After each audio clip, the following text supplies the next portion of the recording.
Hello, everybody, and welcome back to The Wild Beyond the Witchlight. I am your whimsical DM, Victoria, and we're going to play some D&D tonight. But before we do that, we're going to go through some announcements. We're going to do a recap. So, Kristy, if you could kick us off with those announcements, that would be much appreciated.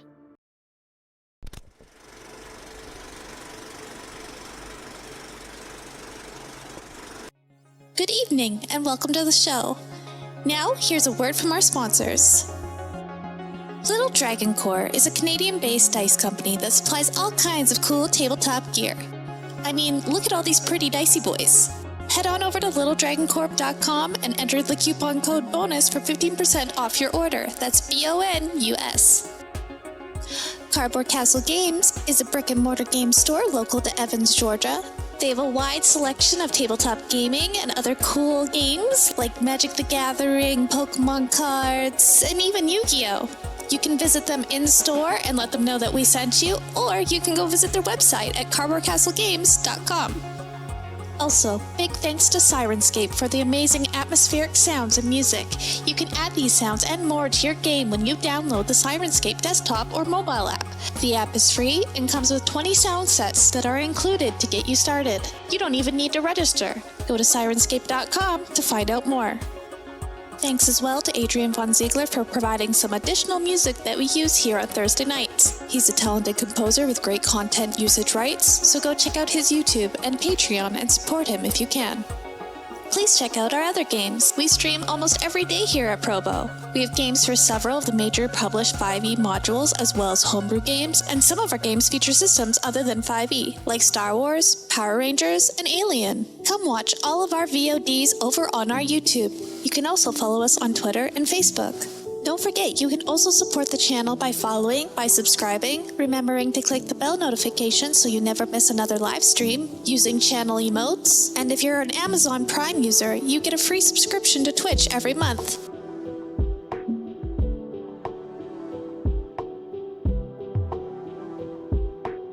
Thanks again to all of our sponsors for supporting Proficiency Bonus. And now, back to the show.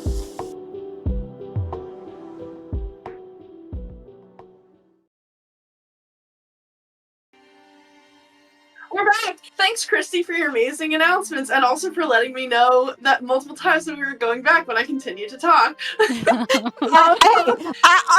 give you the cues if you want to do it. If not, that's up to you. I'm just gonna talk about character outfits. I'm gonna talk about fantasy clothes for people that don't exist.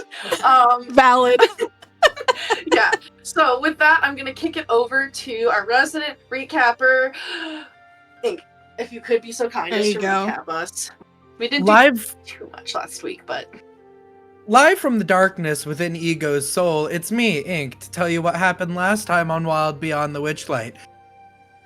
A warning, or at least a preliminary precaution, we have had the last couple episodes, and this one included, marked as spoilers for the end of the Wild Beyond the Witchlight campaign. Yours definitely won't look like ours, but it may still have some spoilers, so please be aware of that as we continue with our game. That being said, the Witchlight Coven is defeated, and the party had been taking their ease, returning back to talk to Sue and all of their friends and have a much-needed rest. However, we had also needed to deal with a particularly new issue that sprung up with Clover, that being that she overexerted her magic so much that she severed her connection with her patron.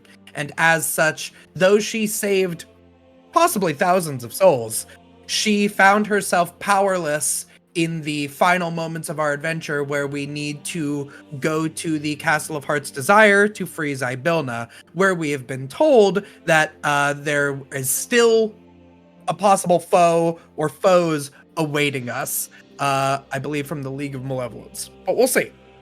So, the question came to be, how could we help Clover while also still kind of recuperating? We had our meals, we spoke with our NPCs, we prepared for the steps ahead, and most importantly, we had a good night's sleep. Yeah. Maybe not so good. we saw Ego being confronted by Clover's patron in their dreams, where it was revealed that Ego is also born under the zodiac of the cat, which kind of connects Ego and Clover a bit more. But Ego was able to talk their way out of a very tense situation, doubling down on their promise that they had made to Clover's patron to guide and protect Clover, stating that without her powers, it would seem that the patron needs Ego more than ever, but that they would try and find a way to give her magic in the meantime while they look for a way to reestablish her connection with the patron. We also have Saoirse continuing to deal with the developments back home in the Spring Court. Good news, bad news, everything kind of mixed together. Obviously, if she was the heir and her curse took over and she was asleep forever, this could pose a risk to the Spring Court in general, and it could end up being absorbed by the Summer Court, effectively ceasing to exist. So, Saoirse's mother has created a new heir and announced that they will be the heir to Spring, which saves the Spring Court, yay, but kind of means if, Saoirse falls asleep forever, then womp womp, essentially. Everyone else can still move on. We got to see through Clover's dreams more of her past, how she initially came to be the person that we knew her today, forming that connection with her patron and taking on a new face, getting her powers, the kind of experiences that she had leading up to this, which hit home even harder when we were not able to continue that relationship. Following morning, we have, as he has been called, Sam, who has been requested by the patron to sort of help out once again. And so, with Sam greeting all of our adventurers once again, now that the Witchlight Coven is defeated, a new pact has been formed. Not a warlock pact this time, but an exposure of Clover to some wild magic. So she is, for the time being, now a wild magic sorcerer. Very fun, very interesting. And that is sort of... There was a lot more talking. There was a lot of talking with Sam, as we always do. There may or may not have been some revolutionary thoughts breeding in the mind of Aurum, who believes that maybe we should just make our own court and say F all the other courts. Those thoughts should remain inside thoughts, Aurum.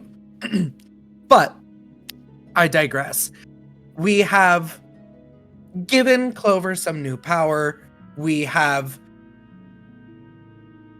tempered some more tense relationships that still are bubbling to the surface here in the Feywild. And we still must seek out the Castle of Heart's Desire. And that's where we left off. Thank you very much for that. You can take a D6 Bardic Inspiration, as well as you, Kristy, for your contributions to the stream.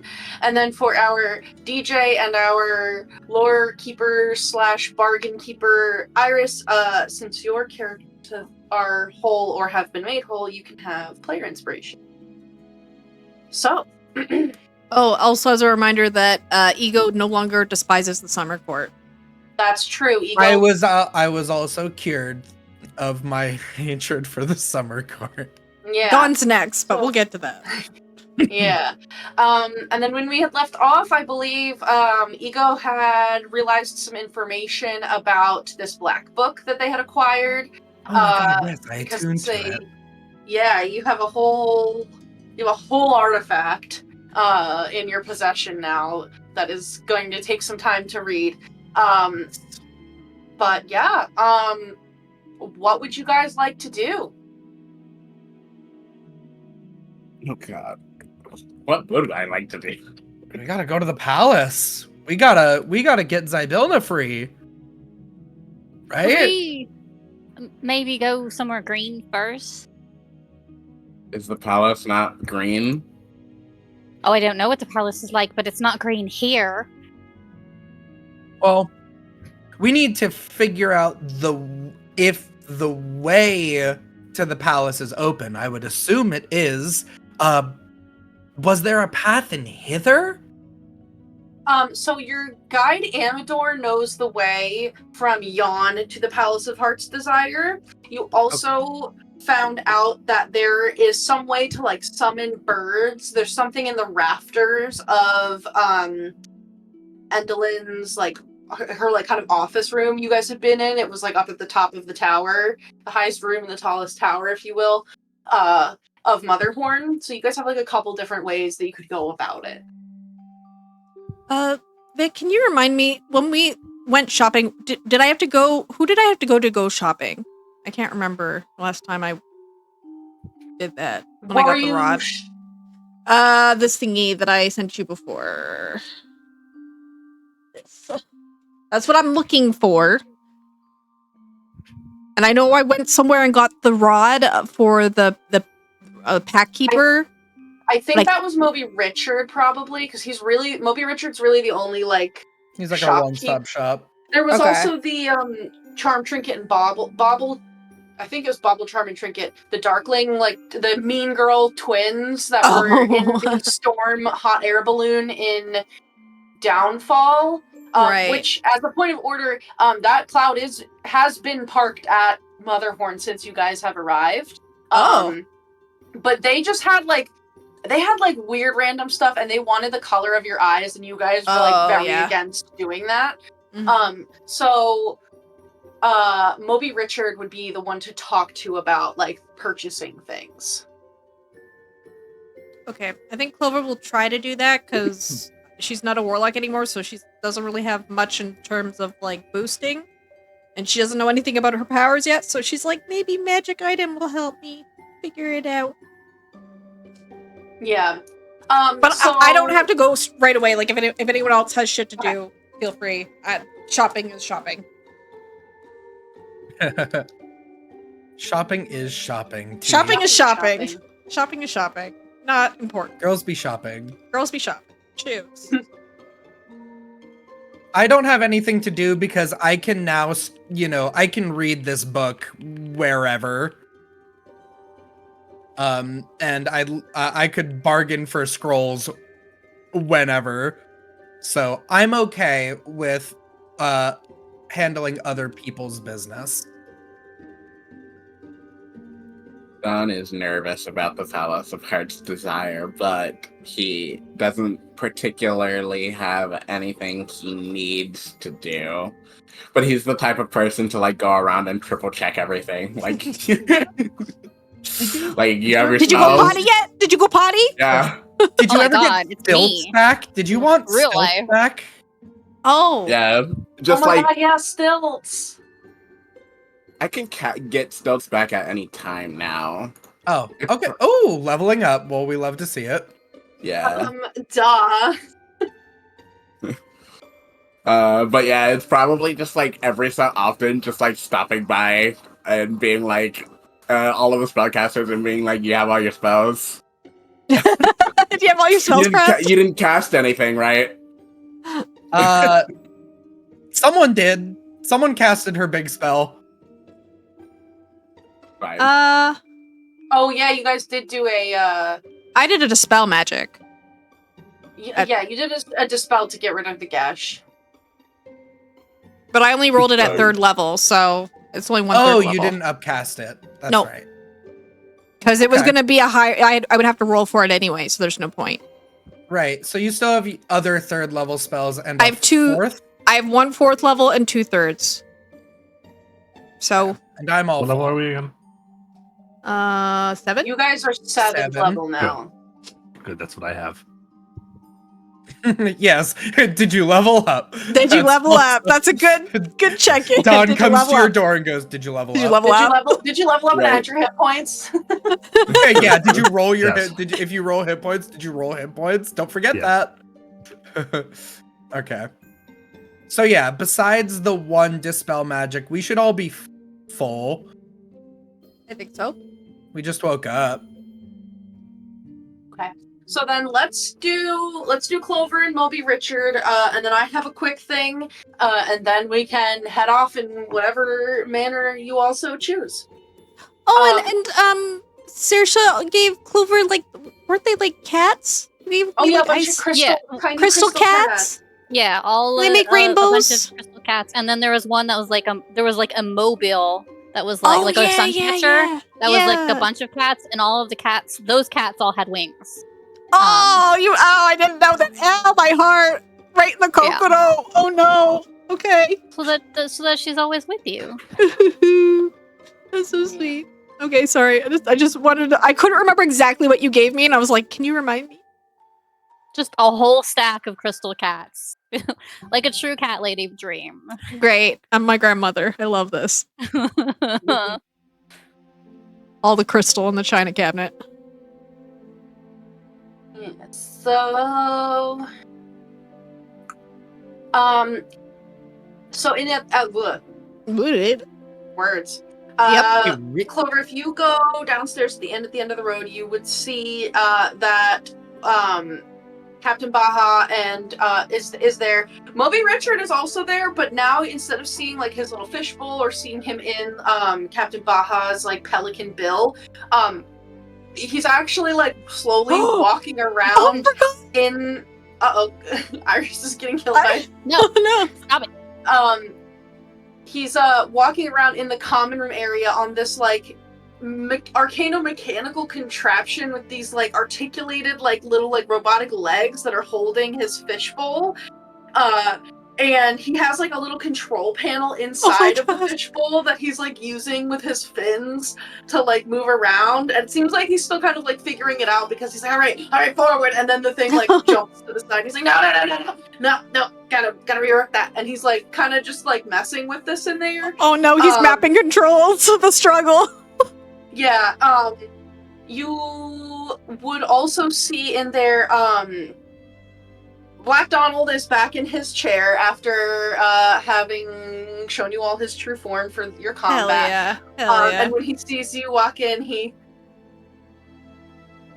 just nods and goes back to like staring into the fire. Oh my god. You would also see that Wynn and I believe his name was Octavian, that bard that you guys saved who had been missing his heart. They are at a table. Wynn is not doing art right now. She is talking and speaking to Octavian just like normally. Oh my goodness. And seems to be like sitting kind of like close to him and like is kind of like smiling and like like they're just having like a nice little chat. Like flirting.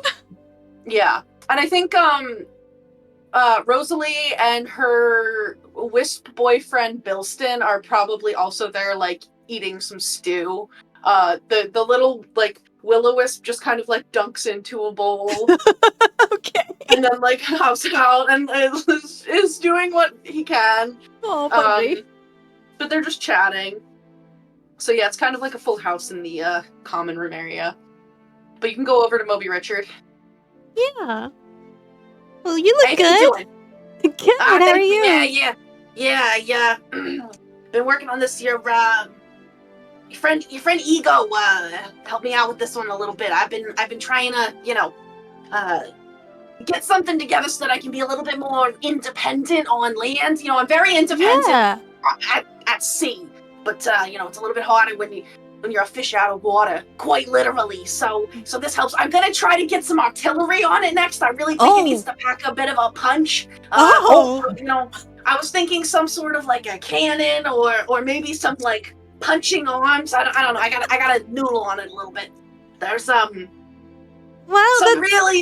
some guy that's about my size who said he was an architect and that he made all kinds of plans. I was talking to him after he came out of the castle. Back when you guys were still in there. So he's a Golmo. We're gonna try to work on something together. So, yeah. That's really cool and really impressive. Yeah. It's exciting. Big day. That is exciting. What can I do for your doll face? Well, I remember how I got. I'll show him what I bought like last time. The rod of the Pack Keeper. I think that's what I have.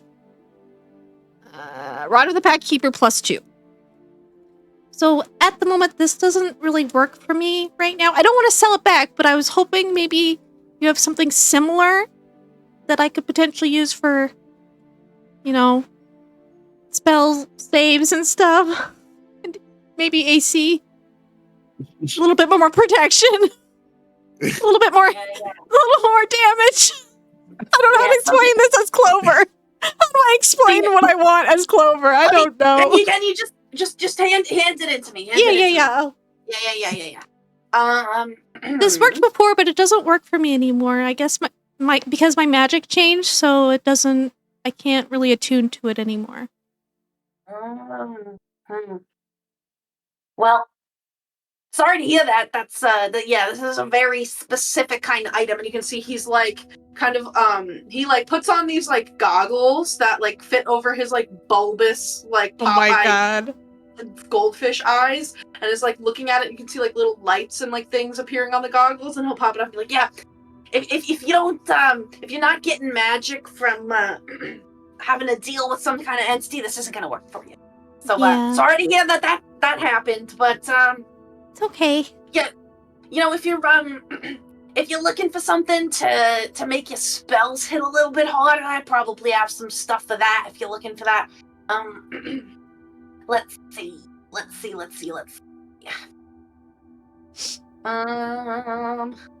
Gonna look up.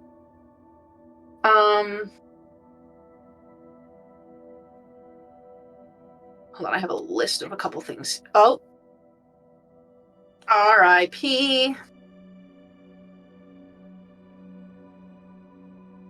Well, all right. So there's a couple things that I can do for you. I've got this ring that it's not necessarily gonna like make your spells more powerful, but you can put spells into it. Really,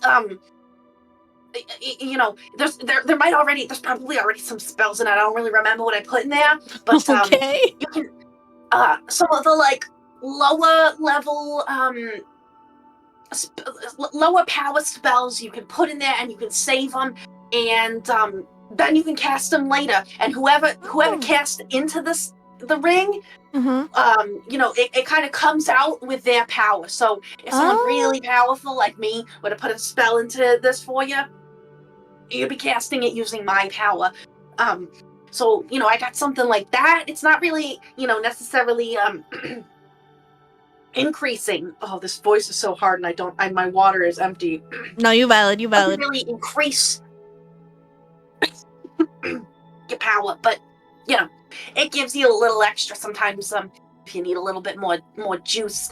I've also got this I won this in a game of dice against some sort of elven prince once, and it's chainmail that the elves wear, but it's real light.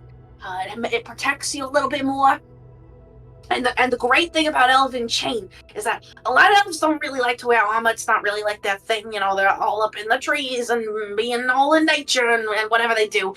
And so even if you're not really someone who's trained in wearing armor, you can still wear this armor. It's really light, Okay. Let me think of what else I got here.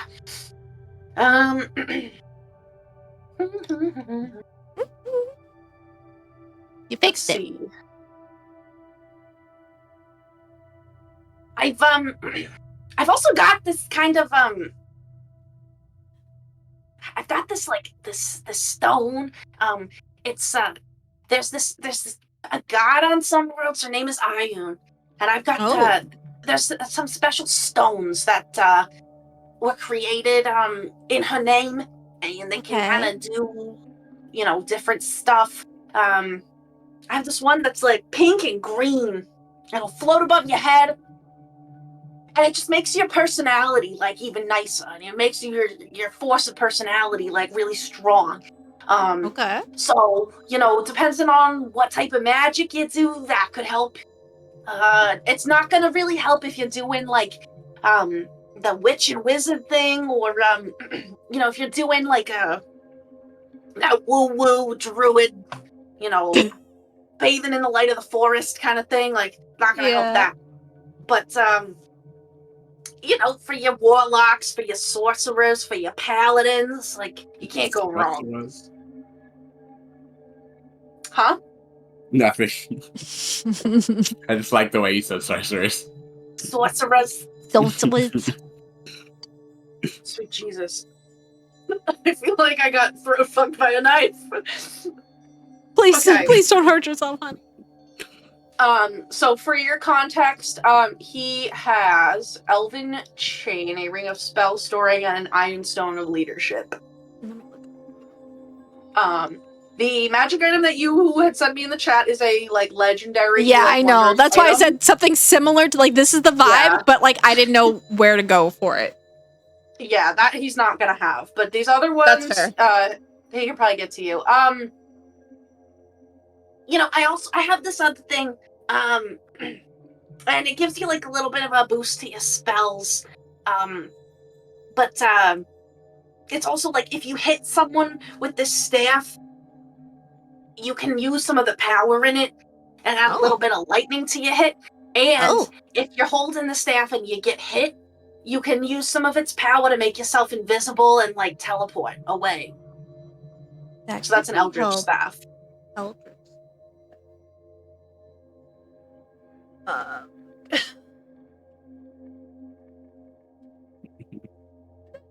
Let me link you some stuff.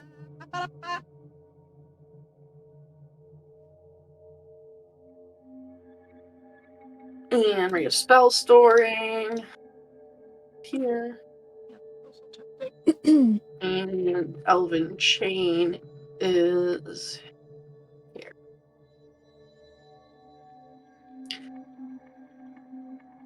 That's the best stuff I got left. And that stuff's gonna cost you. A lot of it's, hard to come by. Mm-hmm. You guys have really cleared me out. Yeah. How much are they? Like, are they all around the same price, or are there different tiers? So let me pull up the pricing.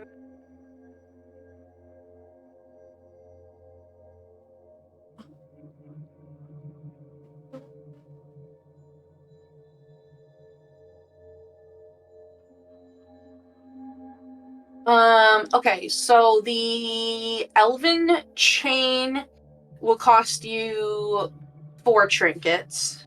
Okay. The ring will cost you 4 trinkets. Okay. The Iron Stone is 5 trinkets, and the Eldritch Staff is 5 trinkets.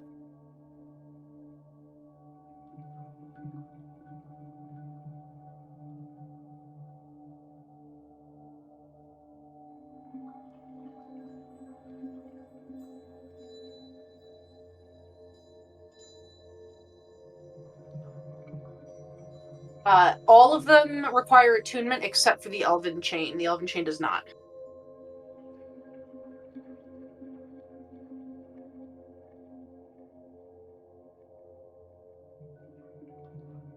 Okay. Might do the staff, honestly. Most sense.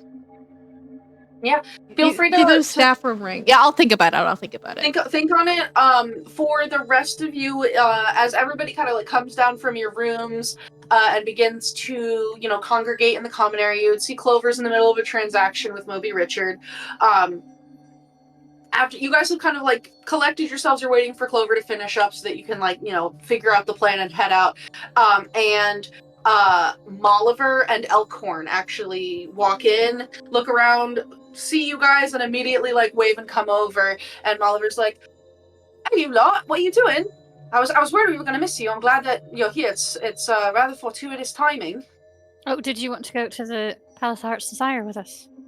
Well, yeah. I mean, now that everything's worked out with the Briganox and the Corrids, I'd be happy to help.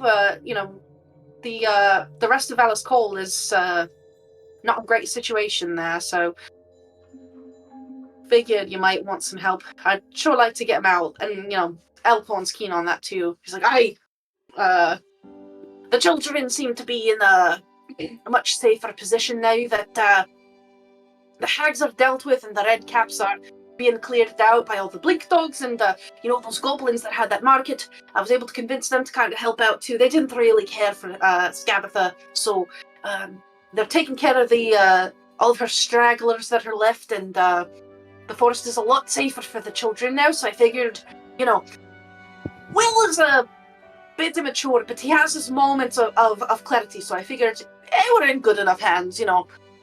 Mom left me alone in caves all the time when I was a kid. I turned out fine, so figured I would join up with Molliver, see if we could help the rest of Alice Call.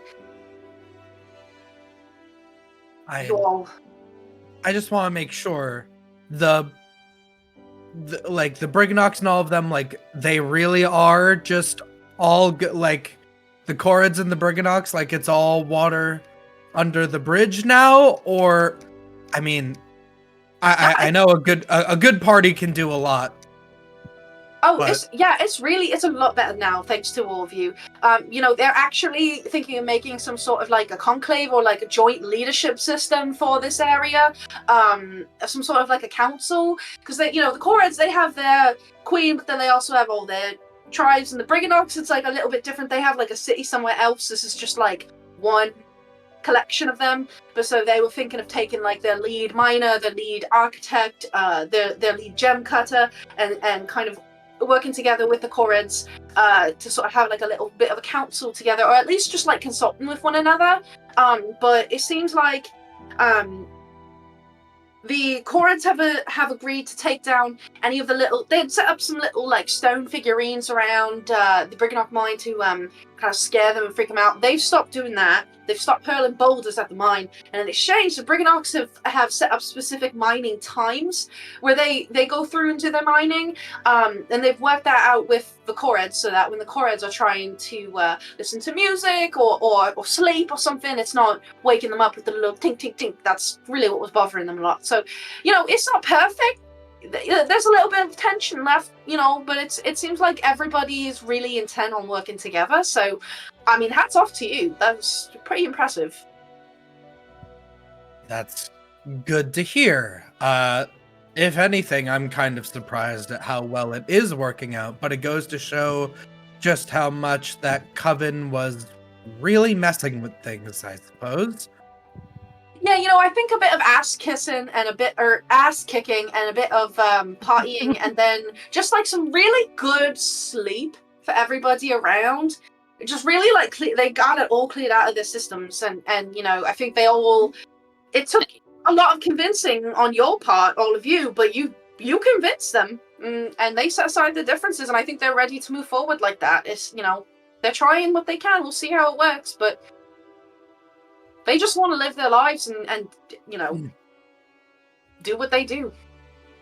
And that is something that I can relate to. Right. One other thing. Yeah. One other question. Anybody talk about, I don't really know how to word this, shadows or maybe spirits just kind of floating around or trying to find their way somewhere? Anything like that? There was a little after the battle, there was a moment where a lot of shadows were seen kind of flying out of the castle, and there were a couple of goblins that were goblins that had kind of surrendered because they didn't really want to be there. They just were kind of fighting because that's what they were told to do, and they had to because of some kind of bargains with the hag. But they had been missing shadows, and we saw some shadows, fly over to them and reattach themselves, which is pretty good because nobody really wanted to talk to the goblins that didn't have shadows because, that's kind of a little bit taboo to be shadowless in the Feywild. I see. Yeah, we saw some shadows coming out. My shadow's fine, so. Okay. That was everything that I really wanted an update on. Yeah, We know that it's not going to be a walk in the park on the way to the castle, or rather, getting into the castle, maybe, but there's still more to do, so. Yeah, the castle's, it's a lot. I was kind of happy that, I wasn't really there with everyone, so, saw a little bit of it when we were chasing after the League of Malevolence, but I was quite ready to make my way out of there as soon as possible.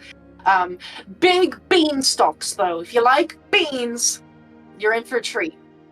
Ugh. They're like magic beans. The only thing worse than normal beans is magic beans. They might do that. Well, you don't have to eat 9 then. That's fine. I like them.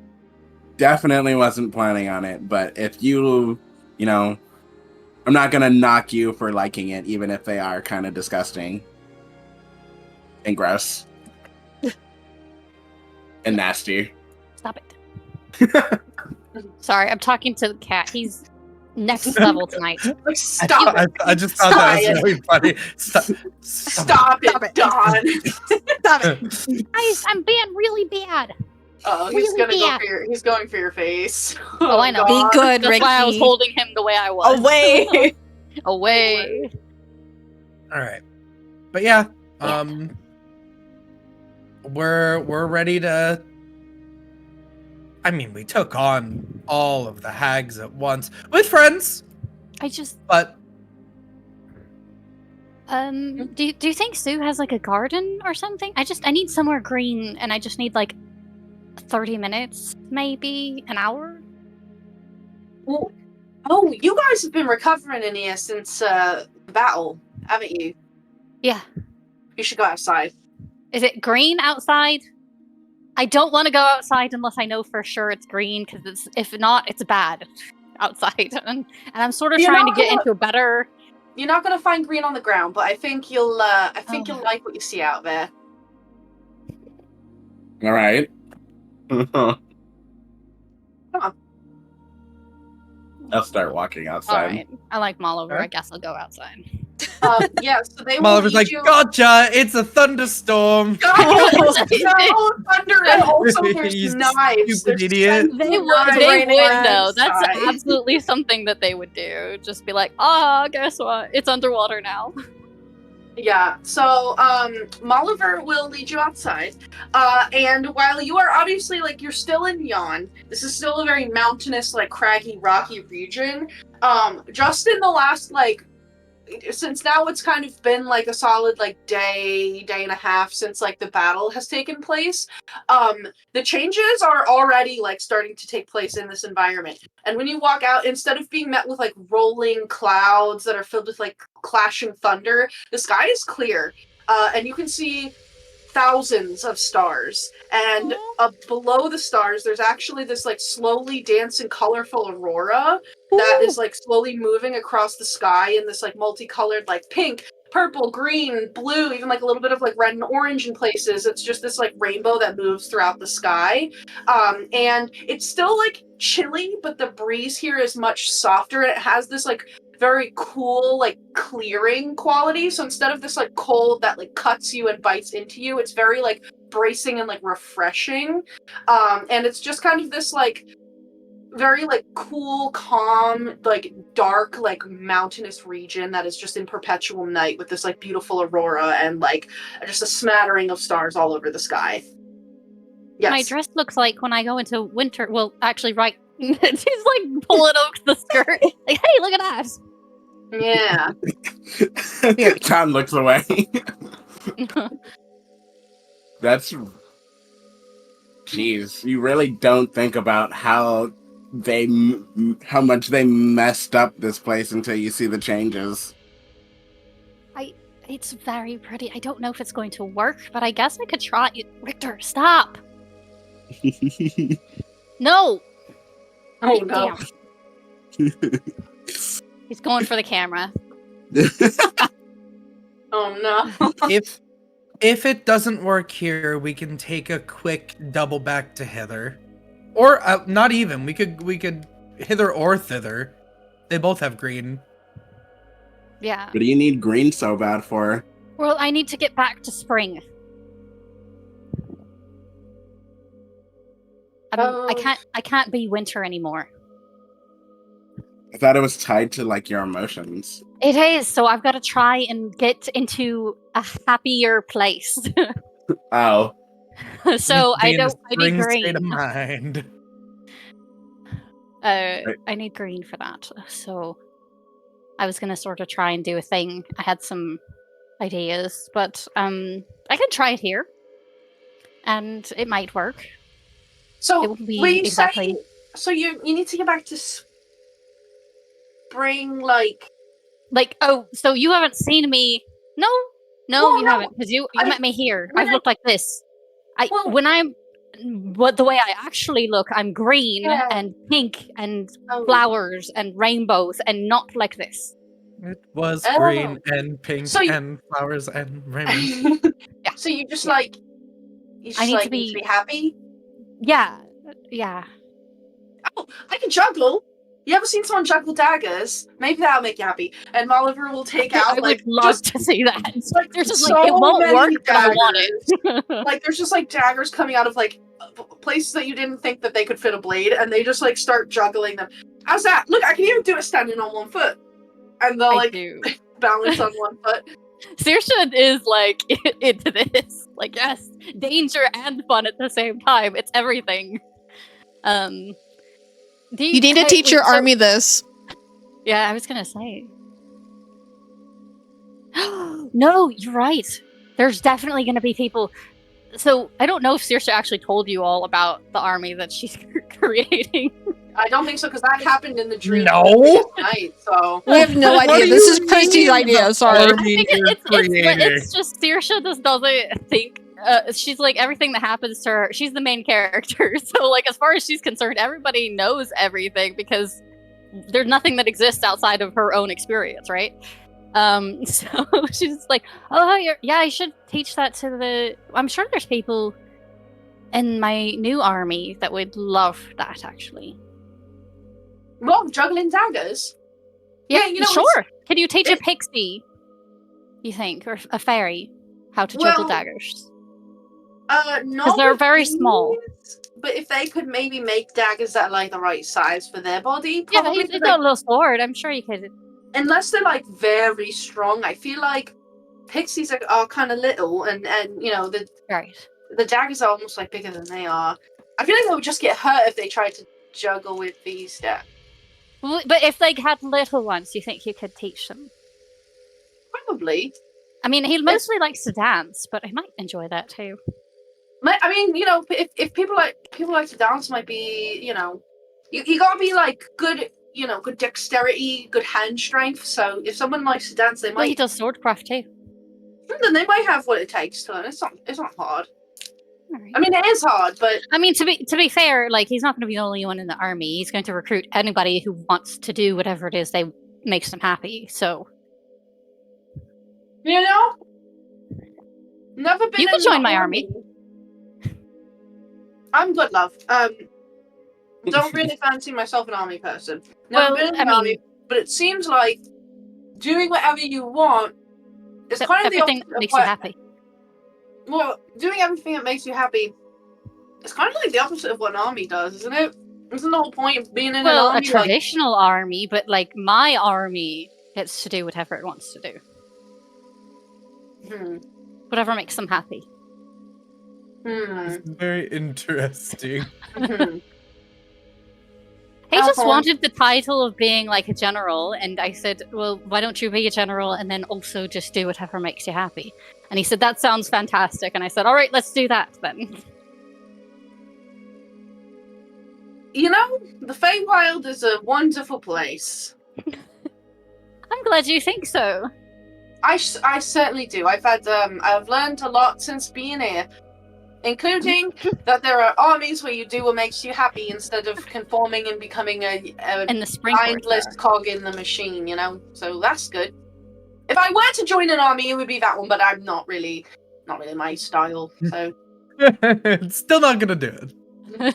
That's definitely right. not. You don't have to be in the army. There's other positions as well if you want. In the army? No, in the Spring Court. Oh, I don't know. If you wanted to stick around, I could offer you whatever. The only thing you can do in the Spring Court is either be in the army or be part of the royal family. Yeah, I don't know if I'm really like courtly type. You know, I kind of like being able. No, I to wasn't do... gonna say like, but there's like we have like people who like to cook. We have people who like to like whatever you like to do. That find you a spot for you. Well, you know, I mean, I don't. Elgorn, how would you put it? Mulver doesn't do super well taking orders, so maybe the court structure wouldn't be the best thing for them. Huh. Yeah, you know, it's sort of like, I just, you know. Wait, if you don't like taking orders, though, you'd be perfect in the court system. Well, I never really have to take orders. Charge me, you know, like I just don't like. It's so easy for a leader to turn to a tyrant, and I just like really like have no track of tyrants, so it's just not really my thing. I mean, I'm not saying that you're a tyrant. I'm not. That's not what I'm saying at all. Just to be clear, but I don't know what that is, so I'm going to assume it's bad, and I'm not one. Yeah, no, it's just sort of like a bad leader who's like instead of being like. Oh, I'm not gonna even do what's technically a best for leader my yet, so people. you know. Oh, well, there you go. You can't be a tyrant because you're not a leader. But it's sort of like a leader who instead of trying to like do what's best for their people is kind of like, I want to be in control of everything, and everyone has to do what I say, or I'm gonna kill them and hurt them, and you know, there's a total obedience. Well, I did just form an army of people that can do whatever they want, so I think that might be the opposite of a tyrant. I mean, you have a good point there. I would visit. I think I'm good. I would visit. Don't get me wrong, I would visit, but I don't know if I would want to join. Also, no one here really has gold, and I gotta admit, there's something really satisfying at the end of a quest about getting a big fat bag of gold, and it's nice getting like a little violin made with cat whiskers, or you know, a tiny pair of leprechaun boots, or like little spectacles from a baby. But like, I can only fit so much of that shit in my pockets, and really, like, I'm gonna go home with that. And I'm well, then you just want tiny things. The thing is, right, like, gold is just more satisfying too. So, Clinks exactly. and shines, and it's I like just- representative of every transaction. Like, And a gold is a gold is a gold. yeah, Right? a tiny cat boot doesn't mean anything to me. Yeah, right. Like if I were to take these tiny boots that were made for cats and go to a shop. Okay, tiny cat boots sound fantastic, and I actually really want I to know. have like 6 pairs of them that I've gotten. Oh. The friggin' Ox gave them to me. Clover. I mean, Oh, am I Dawn, here? gold I don't know if can't- I'm here, but You think the whole party is here at this I point. was shopping. You can get those. You can get the ring. Oh, okay. Then yes, I will be here. Sorry, I thought I wasn't Clover. here. When Luna comes back, we'd have boots for Oh my Luna. goodness. Oh my god. It's not like gold tiny can little- buy you magic, Dawn. I'm pretty sure it can. Like, I don't Don't get I me mentioned wrong. we did a whole pyramid Yeah. scheme for warlocks. Yeah, don't get me wrong. Like, I don't know that much about magic, but there are a couple spells in the repertoire that Sam gave me that specifically need me to spend money. Oh, right. I forgot about this monetary value. Well, okay, but what about like these like ancient scrolls that I have? Like, I can't do that with gold. I need to trade those for like offers. But I know a guy in Waterdeep. He works at a library. You can just buy a spell scroll off him. Yeah, you know, What? you can just buy scrolls with money.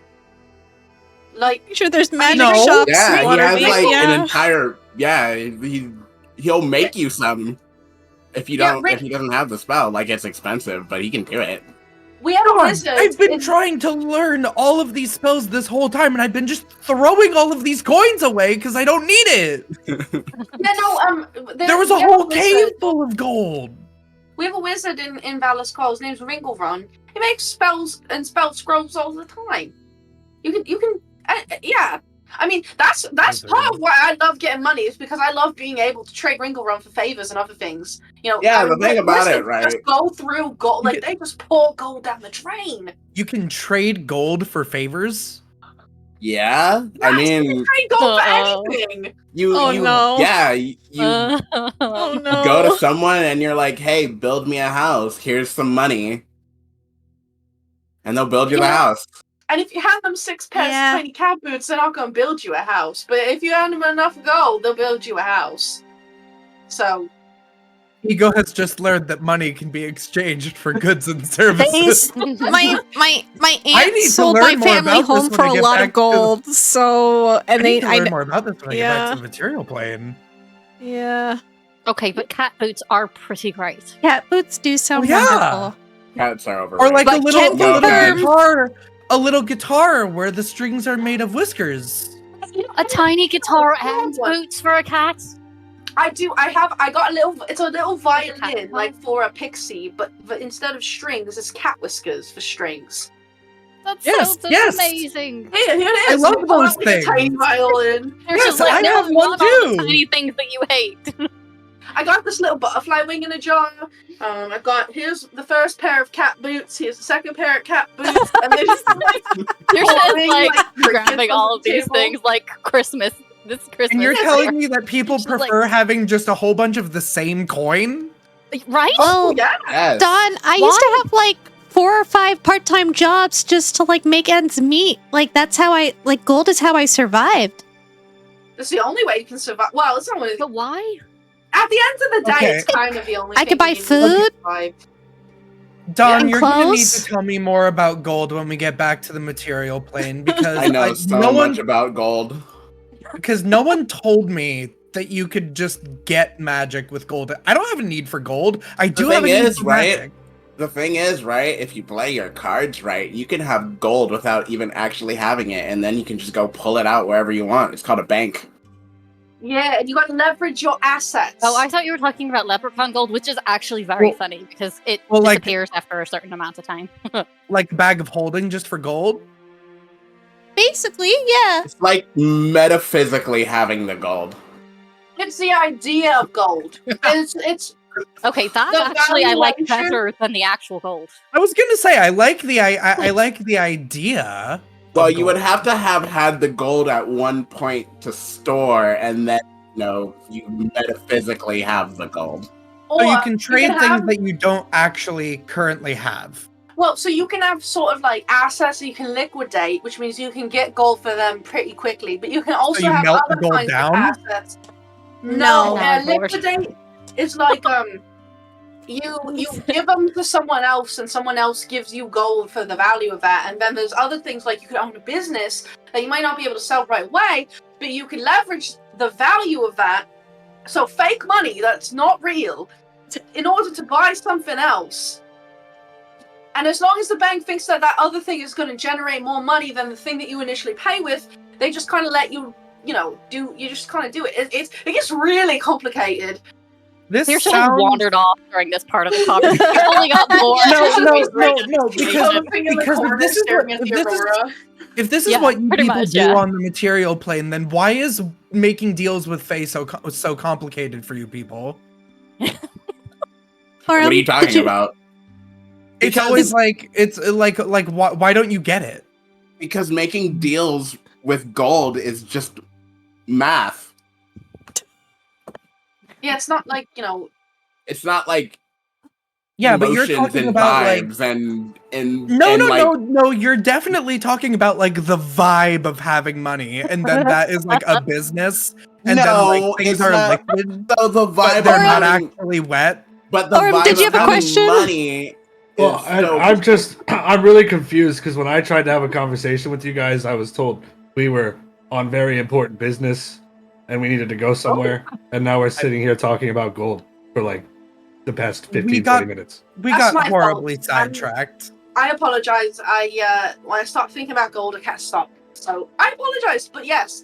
If We'll talk more about it later because it is just math. If Okay, you we'll wanted talk more about it to later. go to the palace, I mean, we're here for you. Yes, we need to go to the palace, but as long as Saoirse is feeling green. Oh, Springy. right. She's already Bag- like wandered off. Oh. Like, She's gone. Do you think the daggers? I don't think it worked. I mean, sorry. I like the idea of you throwing around blades, yeah. But we'll see if she's green, and if she's green, then we can go. All right. Green means go. All right. So, Saoirse has wandered off. Are you in spring, or do you think you're still in winter? she's still in winter for sure. Like, that was entertaining, but that wasn't entertaining enough to deal with the existential dread that she is right now. What if you started turning green, but then we started talking about money and you went to Honestly, winter? yeah, it was probably like there was like a hint of like a change going on, and then she got bored and is like, nope. Oh goodness. Yeah, so Saoirse is gonna find like a spot that is kind of away, I guess, because everybody is doing boring things. So she's gonna try and do her own thing to like cheer herself up. Mhm. She's going to, I guess it's gonna be probably snowdrops, because she's recently found she enjoys those. So we're just gonna create like a little bit of a field of snowdrops situation, and we're gonna let's see what else. So she had a whole thing that she was like, I was gonna do this and I was gonna do this, but it had to be green, and it's not green. We're on a mountain, so I'm just gonna have to make do with what I've got. So it's a field of like snowdrops. We've got the aurora above us. We've got stars, and those are pretty too. We like that. It's not spring, but it's fine. It's still pretty, and pretty is good. We're going to summon our friend and our fae friend. The Fae Spirit? Yeah, Okay. because then I will know when I have changed. Because he'll change. So I will immediately know, and then I can like lock in. Okay. Yeah. So you summon this Fae Spirit, and you see appearing in like a there's like this swirl of like cold, snowy wind with like all these little like snowflakes that blow up on, like onto your face and like land on your eyelashes and stuff. And like as you blink them away, standing before you there is this like very stiff sort of like elven fae gentleman in his like big fluffy furs and very like fine armor that seems like it was like carved out of like ice. And he's there with his like I can't remember if I said he has a rapier or a scimitar. He has both, because I say so. Yeah, I know. He's there with his blades, and he appears before you with this like very stern, like chilly look on his face, and gives you a bow. All right, just stand there and just don't do anything or say anything, because I'm trying to be spring and you're not spring.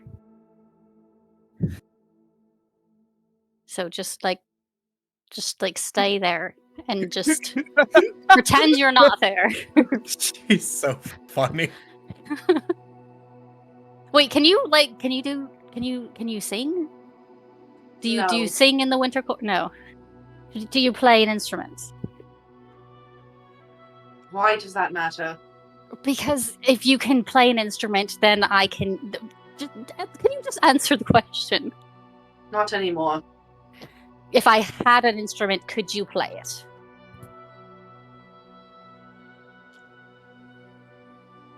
I have the physical capacity and knowledge to play an instrument. However, I don't play music anymore.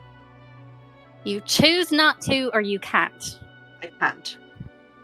Oh, Because, oh. okay, so you have a physical restriction on your ability to play music.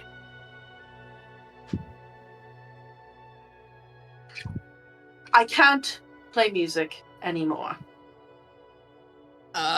Sus. So if I put an instrument in your hands, you can't do anything with it. I can hold it. I can hit Well, I someone mean- with it if that's what you wish. I don't want you to hit anyone with it. We're trying happy thoughts. We're trying for joy. We're trying for spring. We're not trying for violence. You know, clearly you have the magical capacity to summon a shard of a fey spirit such as myself. Do you not have the capacity to summon music? Surely there's an easier way to do this, darling. I don't have the capacity to summon music. I can sing, and I plan to. It would be easier if I had accompaniment. You're barking up the wrong tree, as they say. Clearly. I chip it. Why are you like this?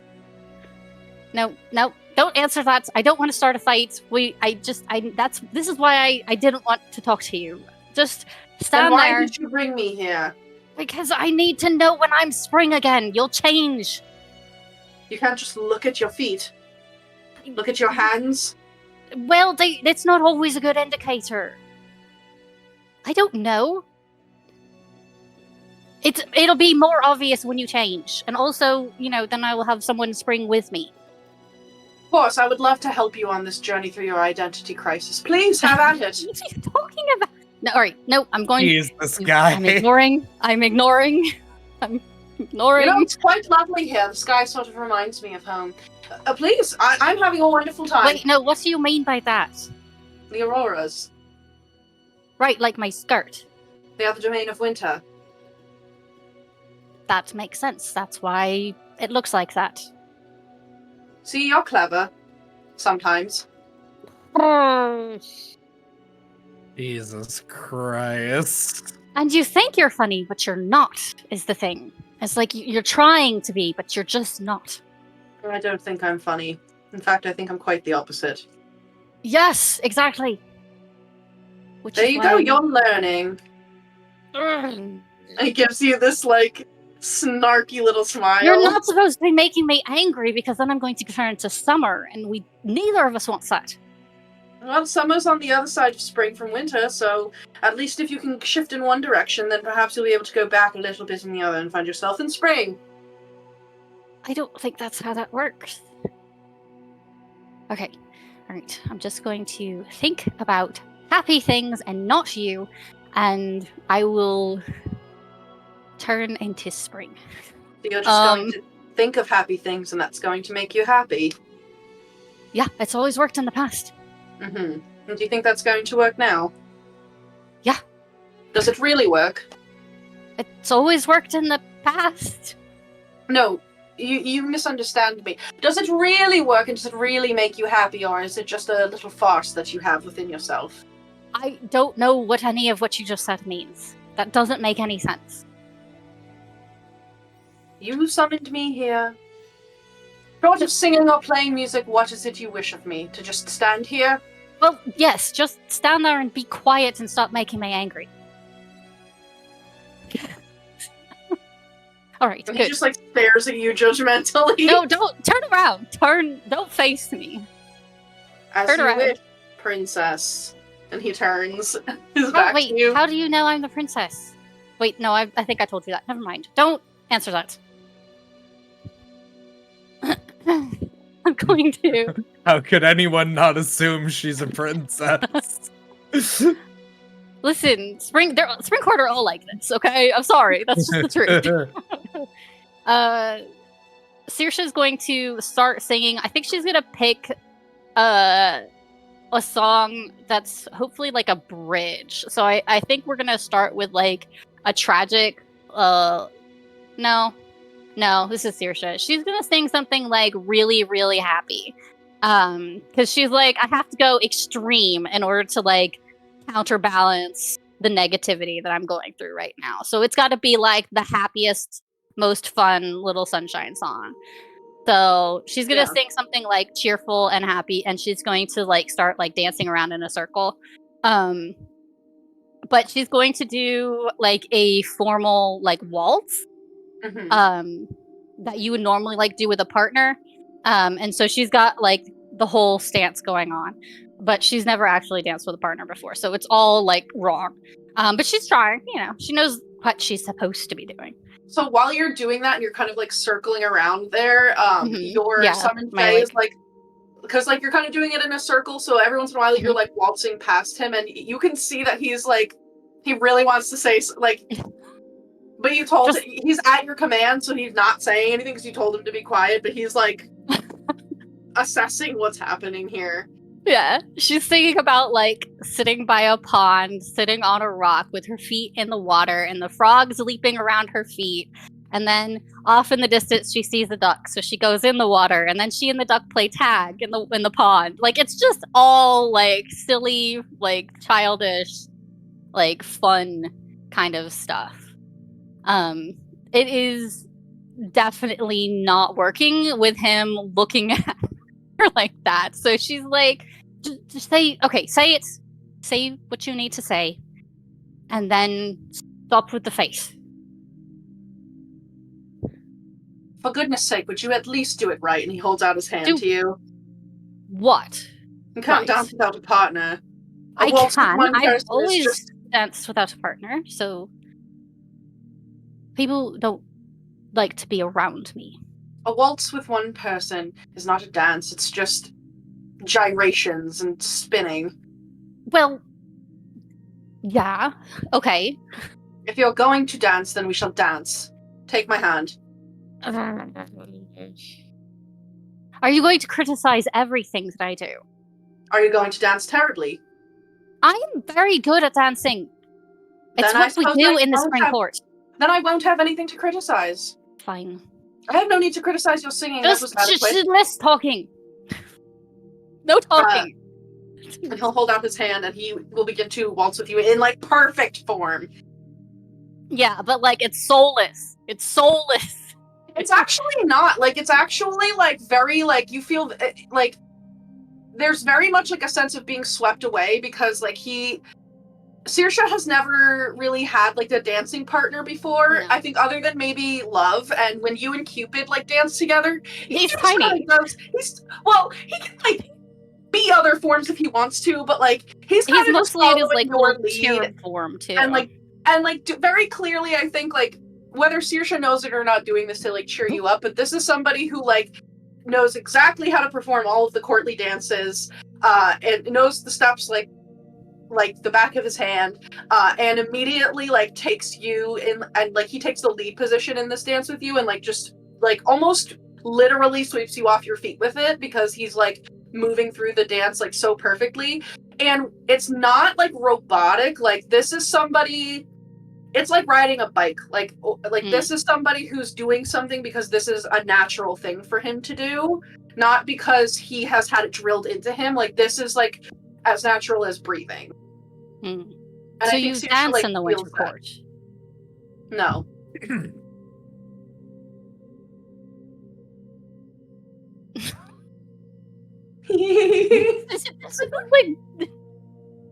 So you don't dance in the winter court, but somehow you know how to dance.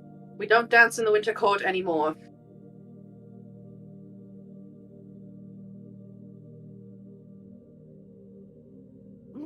Why does everything you say make me angry? Because you're insufferable. No, you're insufferable. Am I?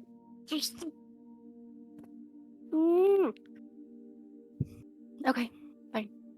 I'm happy. I'm not angry. I'm not. You know, for someone who has never danced with a partner before, you are adequate as you are with your singing. I commend you. I'm not so vain to withhold that. That's not even actually a compliment. Oh, you're angry now. So you don't want me to say things that are mean and upset you, but when I give you a compliment, that's no good either. But it's not a compliment. You're like, oh, you're not terrible. That's the worst kind of compliment.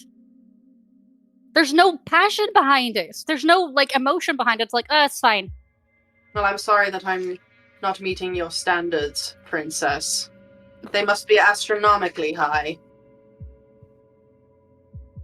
No wonder you haven't found a dancing partner before. Surely no one's good enough for you. Well, people avoid me because of the curse, actually.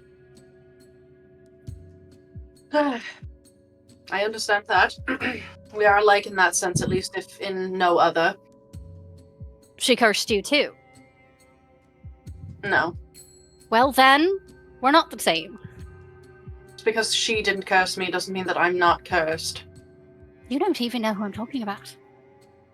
My mother. Your mother didn't curse me.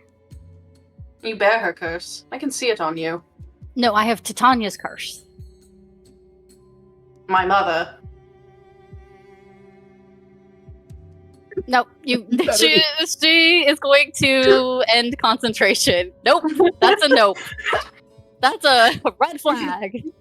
Okay. So are you in spring? No. Okay.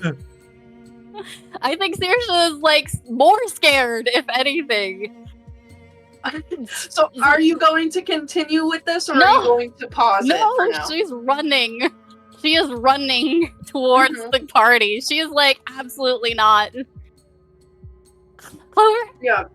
Clover? So you guys saw her like summon her fate spirit, make it turn around after talking to it, started dancing by herself. Well, she's talked not to it again, green. started dancing with it, stopped to talk to it again, and then like ended concentration and ran over to you guys.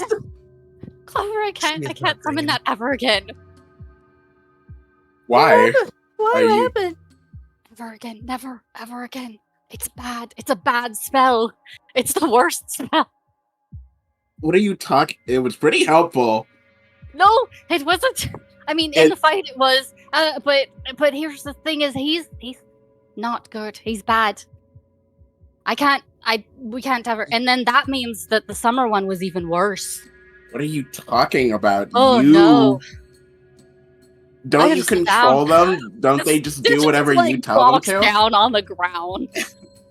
Oh, are you Oh alright? no! Do you need Elcorn to carry you? I mean, you're very tall and he's very short, but he's strong. That would be really funny, actually. We could carry you to the palace. No, I'll be okay in a minute. I just need to like breathe. I think. Is for it a part of? second. I'll be okay? Is it? Do you think it's from the curse that you're No. under? Are No. you sure? No. No. If it was the curse, it would only be Summer. See, it's the thing. Because Summer would be Titania. Right. Because he's the winter. He's the Frost Prince. So you're just okay? Okay, none of you understand how scary what I just said it was, but it was very scary. I think it's weird that No. you're summoning princes and stuff, but Exactly. he sounds like just a guy to me. No. Are you sure? He wasn't really doing, very scary things. He was also really rude. I should actually probably point that out too, but that's beside the point. Aside You're from not being exactly rude, the most polite either. We Maybe Zybilna can help. we'll just sure. I'm sure that she can help, but in the meantime, I'm just going to not do that ever again. Okay. You might have. Not use that spell anymore. Do you make a habit of just avoiding things that make you uncomfortable? Yes. Yes, I do. I don't like things that make me uncomfortable. But what if, to break your curse, you have to do things that make you uncomfortable? I've been doing things that make me uncomfortable. I'm here, aren't I? all right. Well, we're not Sure. that If I don't have to, We're not I'm that not bad. going to. But couldn't he be helpful? He was very unhelpful, actually. He was trying to make me angry. He was really helpful in the fight. Sure, as long as he's far away. Maybe going to the Castle of Heart's Desire will put you in a spring mood. We've been putting Maybe. it off for too long anyway. I'm sure seeing Zybilna and learning how we're going to find my true love will turn things around. There you go. Okay. Yes. Yes. So we'll do that Okay. and not Or- use that spell anymore. Or I have other Morgana, spells I can please. use. I have other spells that I can use that will do Yeah. similar things, Got lots. except hopefully not summon the Prince of the Winter Court. You've got A lot of spells.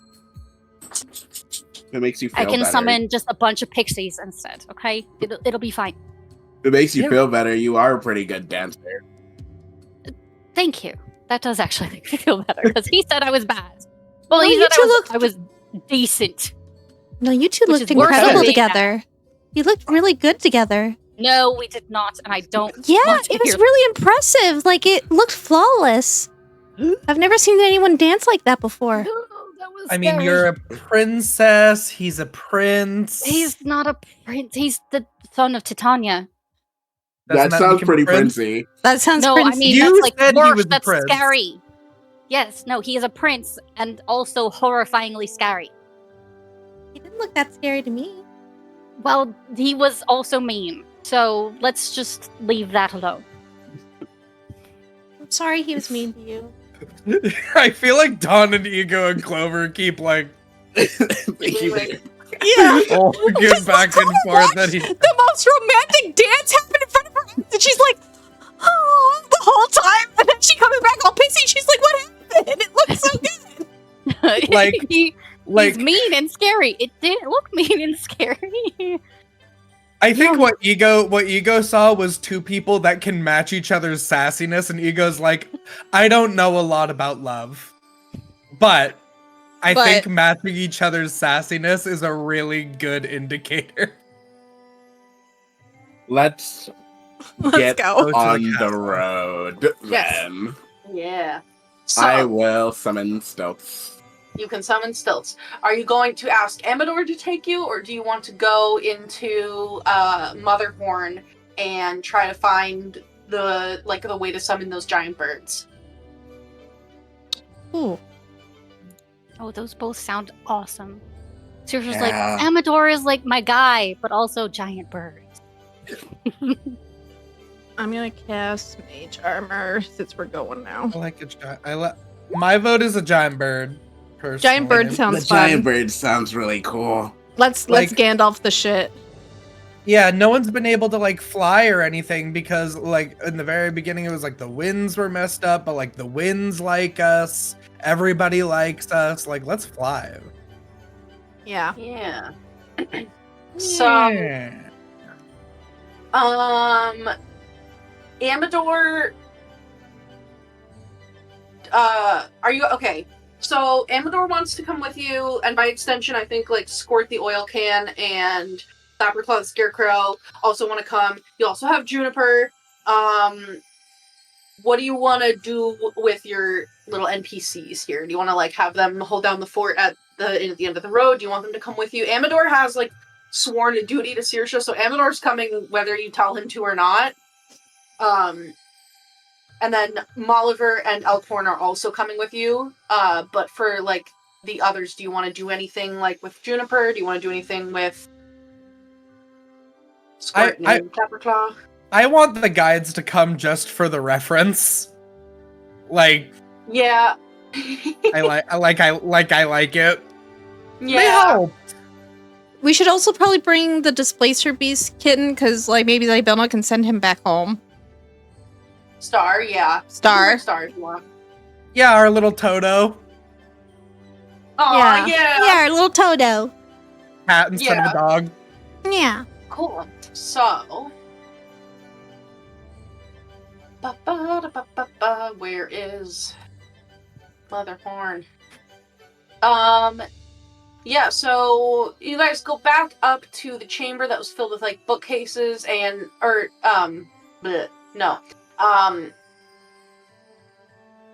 yeah, it was a room that had bottles filled with lightning on wooden bookcases, as well as a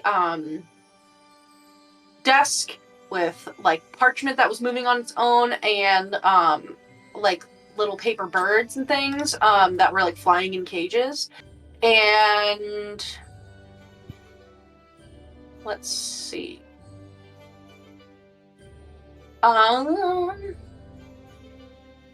Yeah, you guys go to that room and you look up into the rafters and you can see that like the ceiling is 10 foot high and the boards that make up the ceiling are just like really loose boards laid across the rafters. And you can see that there's like something up there. You would need to go up in there to be able to like see what it is, but there's something up above those boards that are like 10 foot up. Saoirse's just eyeing the bottled lightning suspiciously. She's like, I've learned that's bad. Yeah, probably not great. Last time I touched lightning, it almost killed me. I honestly kind of want some bottled lightning. Careful. Do you take one?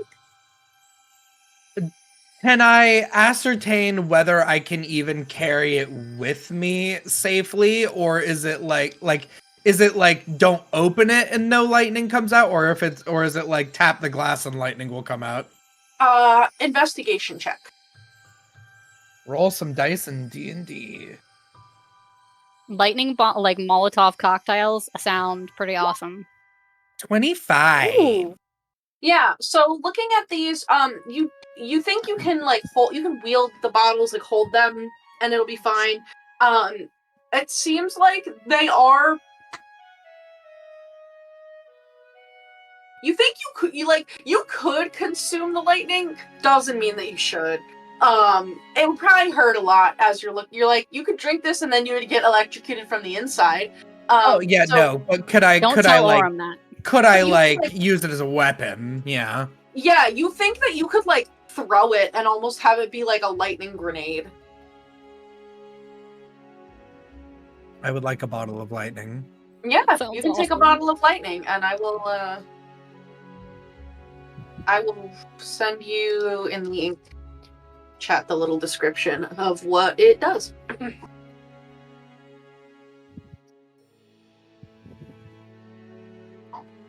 But yeah, so there's rafters. What are y'all doing? Gotta get these birds. How do You we think they're gonna be friendly? I'm hoping that anyone that was Oh. working for the hags is going to be grateful to not have to anymore. I could send Philip up to them. Are they like normal animals, or do you think? Because if they are, I can try and just talk to them. Yeah, let's try and figure out if they're a normal animal or a not normal animal. Which I suppose means we should try and get their attention. Do you see any? Perception Philip, checks. Oh, sorry, go ahead. yeah, Philip, do you want to go look around up in the rafters and see if you see any birds? Looking! And Philip will fly up around there. He disappears up into the rafter. You can hear the flap of his like feathery wings, and he'll come down and he'll say, "Big, shiny, big and shiny." There's some big shiny birds. No birds. No, there's something big and shiny up there, but not birds. Big and shiny. How high up are the rafters? It's 10 foot, and it's just like loose boards, but they're like blocking your ability to see what's up there. I'm gonna mirth beliefs my way up there. 10 feet sounds easy. 10 feet. With a running start. Yeah. He'll just do like a hop. Like those hops, like when you're an athlete, and then he'll like just run forward a little bit and then just hop up and grab the rafter and climb up. Yeah, for sure. Jamie says he wants Juniper to come to the palace, by the way. Okay, cool. Yeah, so as you hop up here, you realize that this is a belfry. These boards were just kind of like blocking this giant silver bell that looks like it probably weighs about 50 pounds. And attached to like the little chime like inside is this long rope that you think if you push the boards away, you could like it would probably hang down. It seems like whatever Motherhorn was before Endelin occupied it, this was like a belfry. And you could come up here to ring this bell. Okay. And you don't see any birds. You speak Elvish, right? Yes. There is an Elvish verse engraved on the bell. And it says, "Toll the bell within this spire to journey to your heart's desire." I think I got it. He'll move the thing aside to like access, I suppose, the rope and stuff.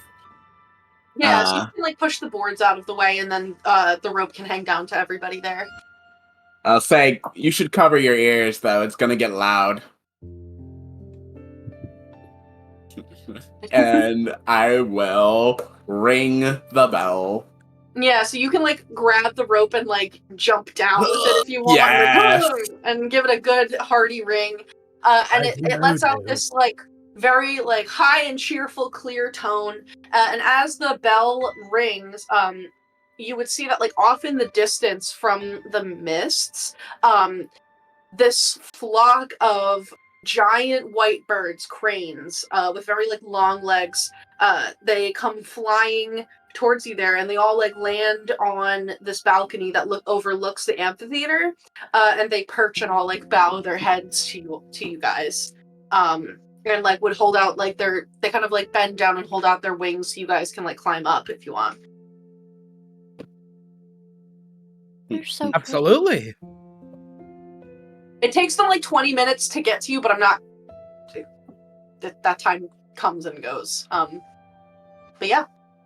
So you guys can climb aboard. A couple more birds probably like show up later, and they just kind of are gonna grab Juniper, like, and she's just gonna be like when a little kid picks up a cat, like just underneath their arms, and they're like dangling. They're probably like several of them are just gonna hold Juniper and just like carry her.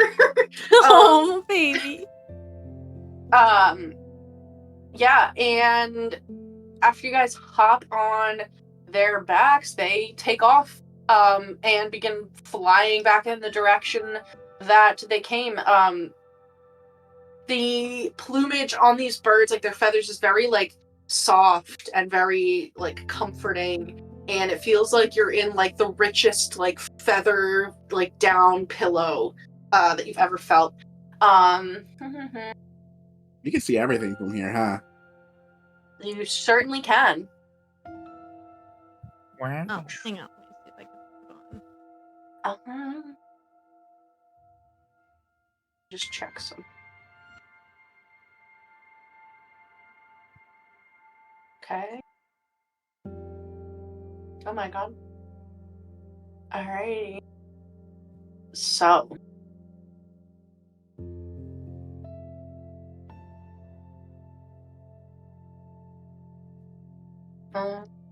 Sorry.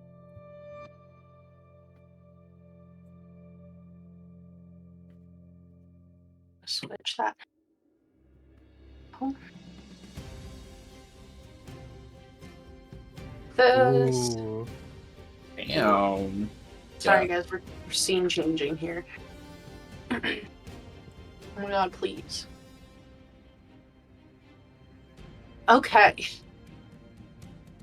After being in flight for almost 20 more minutes, you would see a twilit palace emerges dreamlike from the clouds. A great marble tower ringed by delicate spires casts its shadow over the rooftops below. Another tower teeters nearby, torn from its foundations and held aloft by a giant coiled beanstalk. Monstrous vines cling to the palace walls and choke the promontory of rock on which it perches.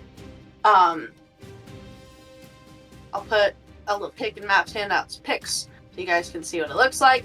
As you guys land here, and you're surrounded by greenery, the sense of like roses, cowslips, hyacinths immediately hit your nostrils as they just like suffuse this vast garden that the birds land in. You're surrounded by greenery, but when you like look back in the direction that you came, you can see all of Prismere. Let's see. So this one. So yeah, the entirety of this map is now revealed to you guys. And oh my god, please. Hello. Hi. Sorry, I'm saying hello to I know. Tony. because it's being That's stinky. really dope looking. Yeah, you can see the full map now.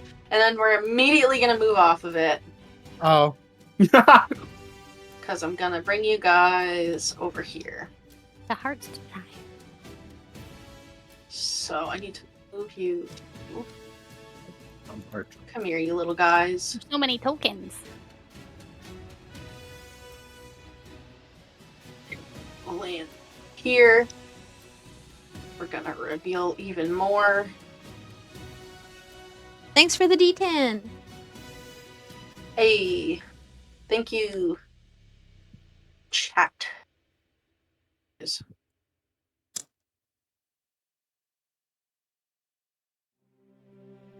Yeah.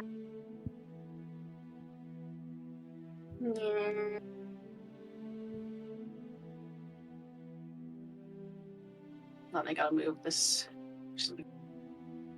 Get out of here, you.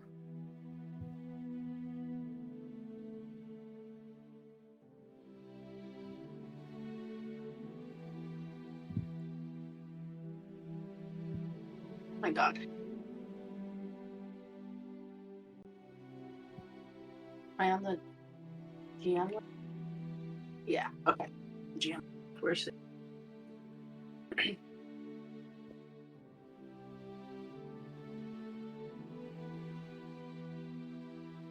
Yeah, go. That's what we'll do for now.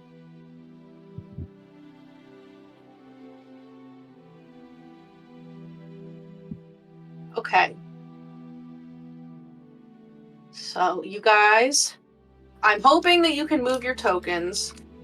It said that you guys were assigned to them, so let me know if you can't. I can. Cool. So I'm Yes. gonna this on the map layer. Oof. Hopefully. Not the wing symbol. Oof. Rip. Rip. Whatever you did took away my ability. Uh-oh. You know what? I had your token your token moved over the thing that I was clicking as I was clicking it, and I accidentally moved you to the map layer instead of the token layer. So I apologize for that. It's all good. He's just part of the scenery. He turns into a shrub. He just turns He's like into an the Aurum statue shape. that was Mr. Stomp. berating Orange-shaped him. hedge. It's a That's how it P2. works in the Feywild. Instead of getting petrified into a statue, you get turned into a shrub. I like that. So P2 is where you guys are now. And you can see like the whole of Prismere. You can see all of Hither, Thither, and Yon. And now because of this, you are able to travel between Hither, Thither, and Yon without guides and find your way to any location, anywhere that we have been in any of those regions. You guys are also going to hit level 8 because you have reached this new area. Before that, yeah. So, as you're like looking out and like surveying this vast domain that you guys have been traveling through for who knows how long at this point, you're looking over at Thither and you can see that like hundreds of birds immediately burst from the canopy of the ancient forest there. Oh my God, hello, please, where?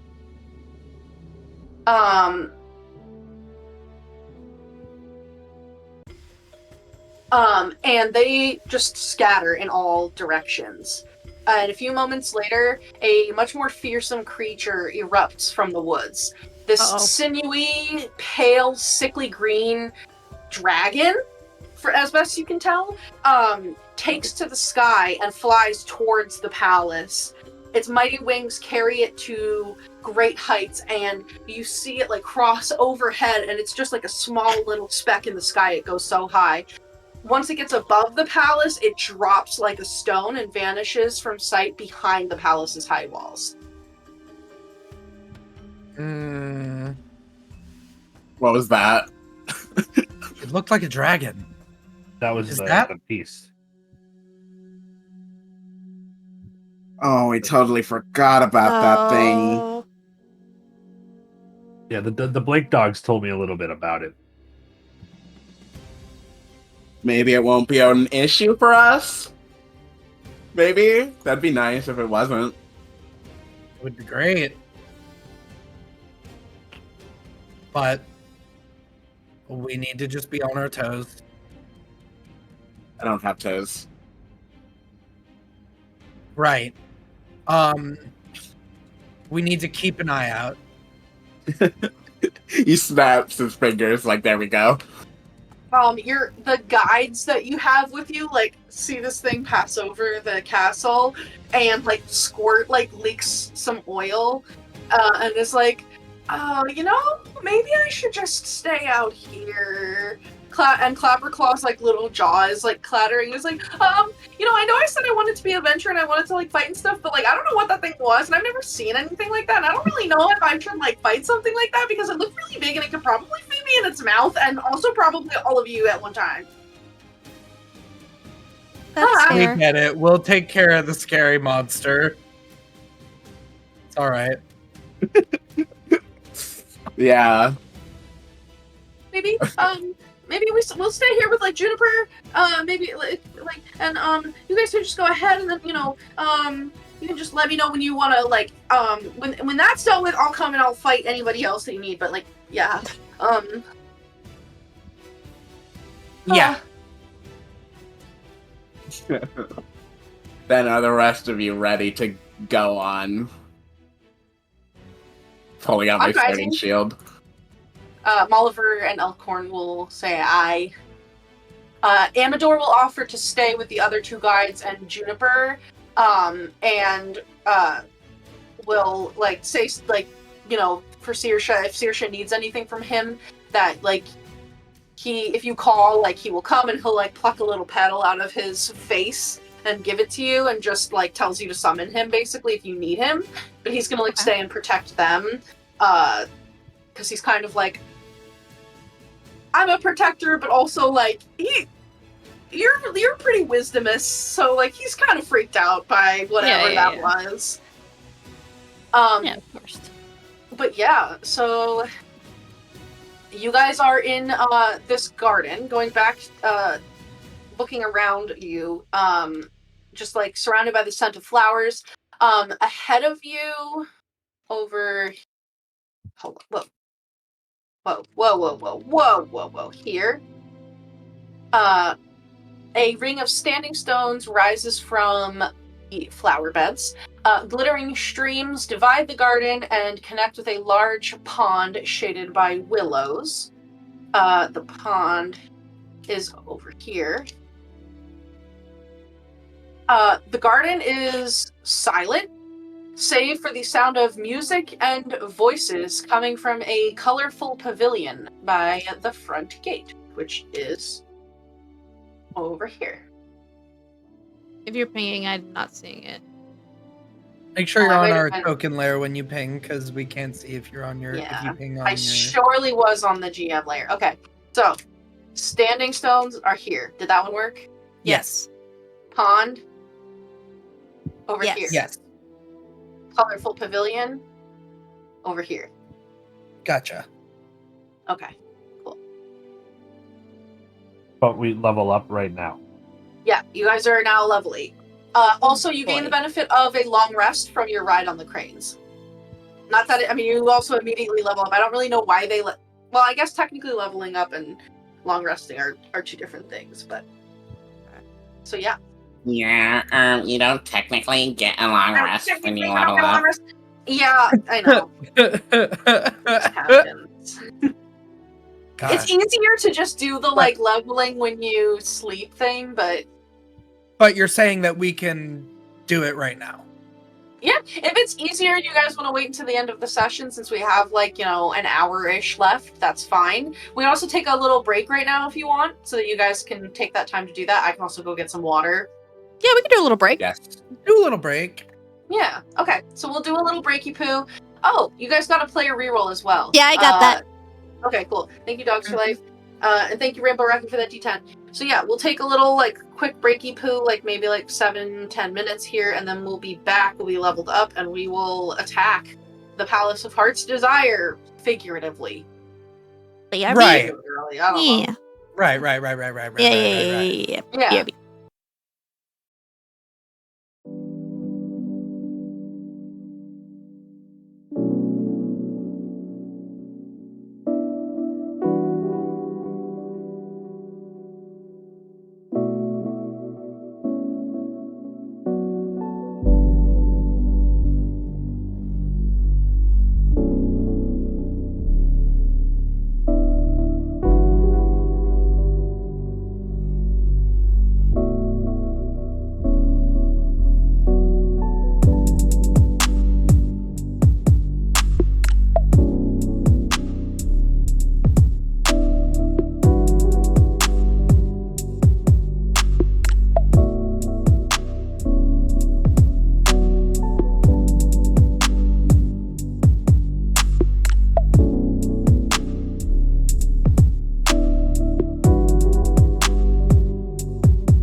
gonna get right into it at level 8. So I believe everybody is all set on all of the lovely things. I'd like to cast Bark Skin. You can definitely do that. Remind me, is bark skin like all the little moths come and like land on your skin and like form a protective armor, or does it look like something else? I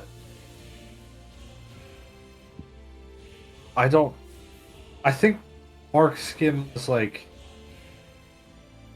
my skin becomes the same texture as my antlers. Yes, that's what it was. Okay.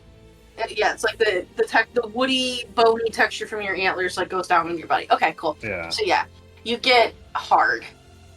Yeah, hell yeah. I have to.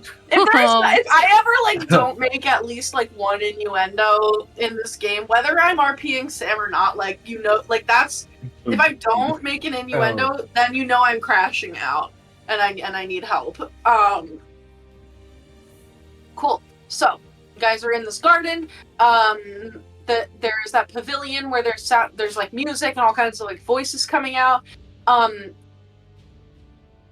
You guys look around, just like taking stock of your surroundings. And this garden is like very lush and beautiful, but something that like anyone with like over a 10 passive perception would notice pretty immediately is that a lot of the garden is just kind of like stuck.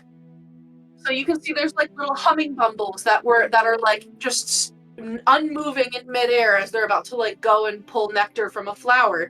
There's like little pixies in one of these streams that are like mid splash and the water is just like frozen there. The streams themselves also like are filled with this water that looks very like crisp and clear, and it's not moving at all. You can see that there are like little like forest gnome gardeners that are like rigidly standing in flower beds. But yeah, like a lot of what's happening in the garden here, it's like you're seeing it in a singular moment in time. But I think for the first time, you guys like are getting a realistic picture of like this state that you've been told Zybilna was stuck in. You're now seeing is affecting like this palace garden. You're not even in the palace; you're in the gardens, and whatever time freeze is happening is affecting things out here as well. At the same time that you are hearing music and voices from the pavilion. There's also a bunch of like fruit trees all over with like some of them have like golden apples or like silver berries on them. There's all kinds of flowers everywhere. There's the standing stones, the pond. Yes, it looks like Iris, you had a little. No, sorry. Saoirse is like, I should have waited. Yeah, seriously, I should have just waited 20 minutes. I've never felt that way before in my life. Of all the places that you've been, because you've been through, you were in Thither, and then you went to then you went back to Hither, and then you went to Yon, and this is definitely the most spring-like of all of the parts. Yeah, like Thither was nice, but this is spring. Yeah, this is definitely much more like spring. Yeah, and the sky here is blue. This place is really if this nice. were to be described as a specific terrain, what terrain would this be? You know what? I will make a stretch. If you're asking if the garden can count as forest, yes, I will allow Sweet. that. Cool.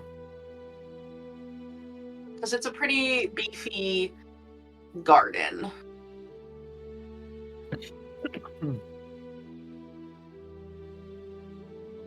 GM layer. Oops, that should be on the GM. Sorry. But yeah, the world is your oyster. What would you like to do? Do you want to go towards the noise? Yes, Yes. absolutely. All right. I feel like you think this is going to be a party and it might be a little bit dangerous. No, it sounds great. This place is lovely. Just let me go first. Right? I just want to scope out the scene. It's not going to be very fun if we get there and they just immediately start attacking us. I mean, it could be fun depending on how they're attacking. If it's a water Right. balloon fight, I mean, that's not bad. Don't think it's going to be that. Maybe. We'll see. Never say never. I'll start heading towards the pavilion. Okay, are you trying to go unnoticed, or are you just gonna stroll up? I'm not the sneakiest. So Yeah. Don definitely isn't trying to sneak, but if everyone else wants to, he's not going to get mad at them. Are we going sneaky, or are we strolling? Saoirse's not being sneaky right now. No. She's too vibey. She's starting to get her color back. Yeah, I For guess just like a sure. little bit like greenish Just pink, a little like, bit more green than blue, a little bit more pinky than purple. Yeah. Yeah.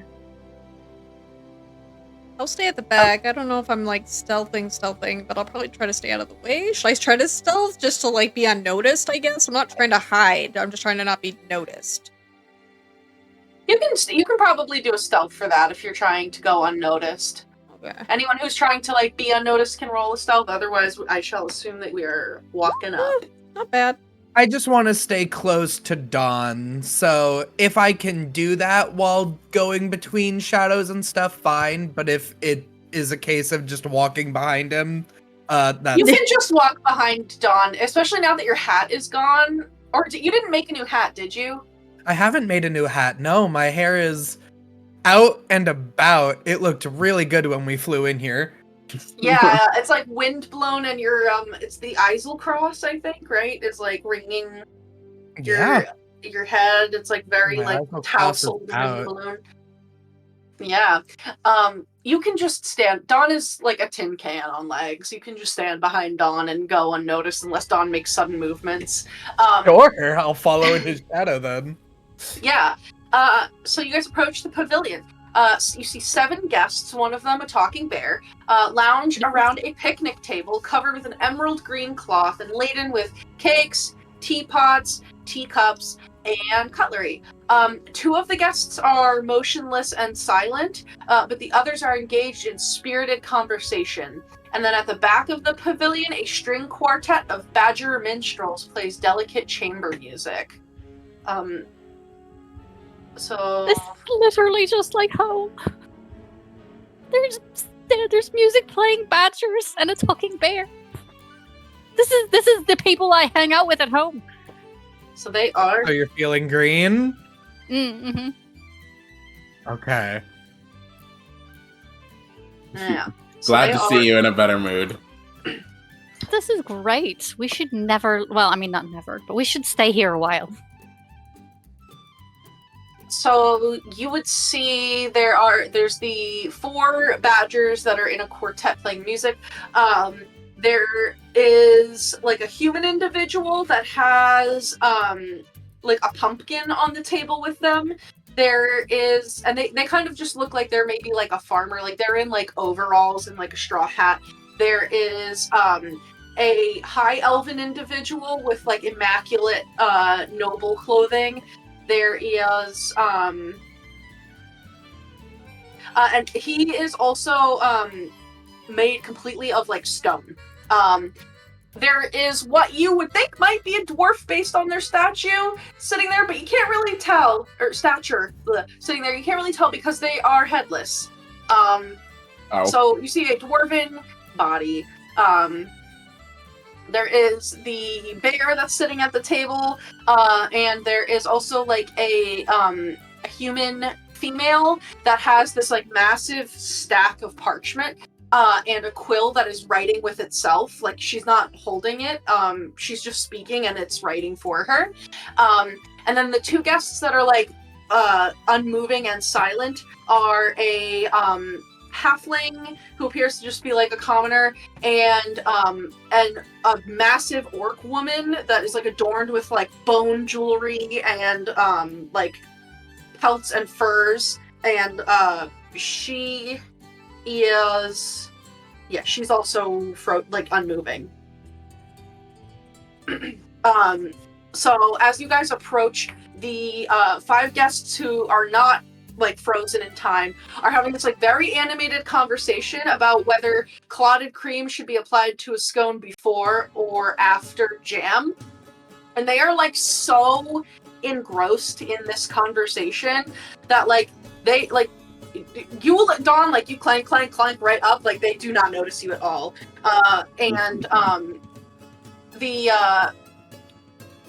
The brown bear's like, oh, I say, fellows, I think that the clotted cream must be applied to a scone after the jam. It is the only right way to have it. And the human like farmer who's there says, but you see, like, the jam is so delicious that, like, you want to have the taste of that first, and then the cream can, like, help to, like, soften the scone a little bit. And they're just, like, they are fully engrossed in this. Okay. This is exactly like home. I agree with the bear. You say that, like, to them? I say it, like, over Dawn's shoulder, but, Okay. you know.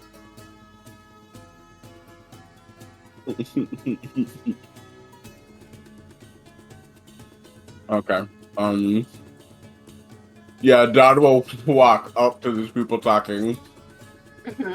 And say, oh, what will he say? Say fuck scones. Right? He just says, scones are Punch them all in the face. disgusting. No, but he'll say, I think I'm personally more of a cream guy than a jam guy. The conversation like stops for a second, and they all turn and look at you. You said you were more of a cream guy than a jam guy. Yeah.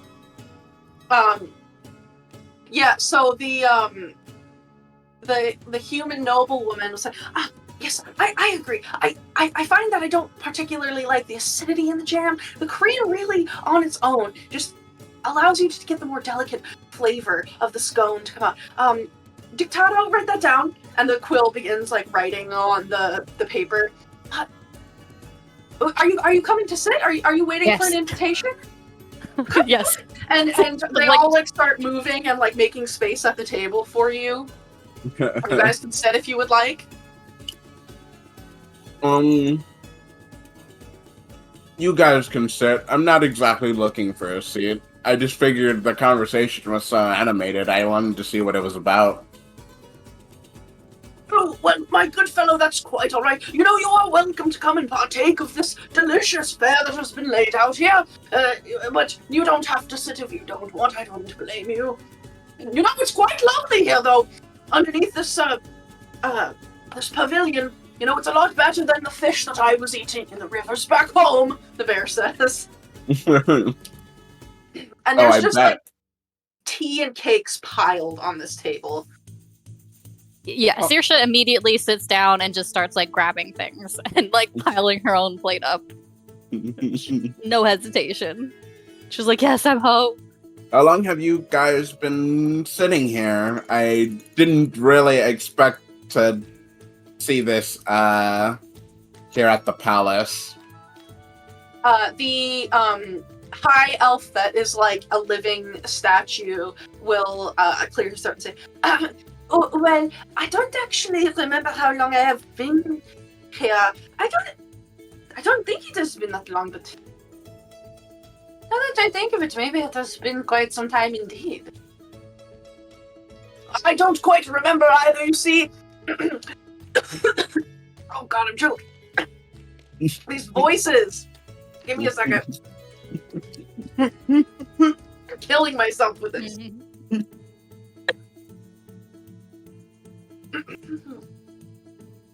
You see, I've only come to consciousness quite recently, so you must excuse me. My perception of time is not great. I am a bear.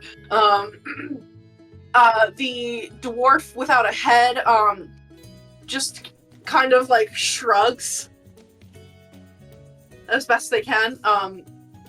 And the human man who's a farmer and the noble human woman are both just kind of like, you know, gosh. I feel like I've been here kind of a long time, but I'm really not sure. It's just, we've just been having such a nice conversation sitting here. Yes, I would agree. It does feel as though it has been quite some time, and yet none at all. These tea and cakes are just simply delicious, and we don't want for anything as we are here. Let's see. Good Lord, we'll do that. And those two friends of yours over there? No point to the two catatonic people.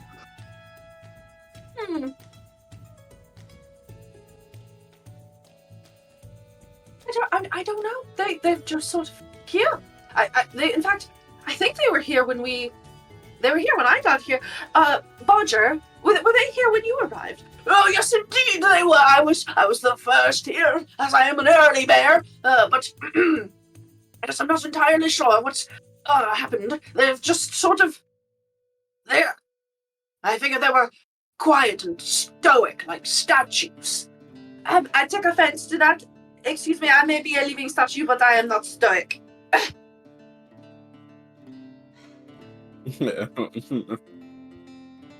Interesting.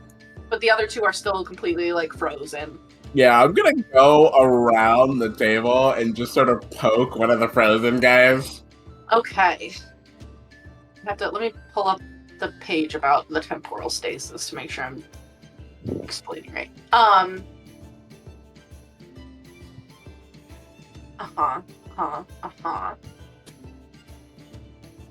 Now why?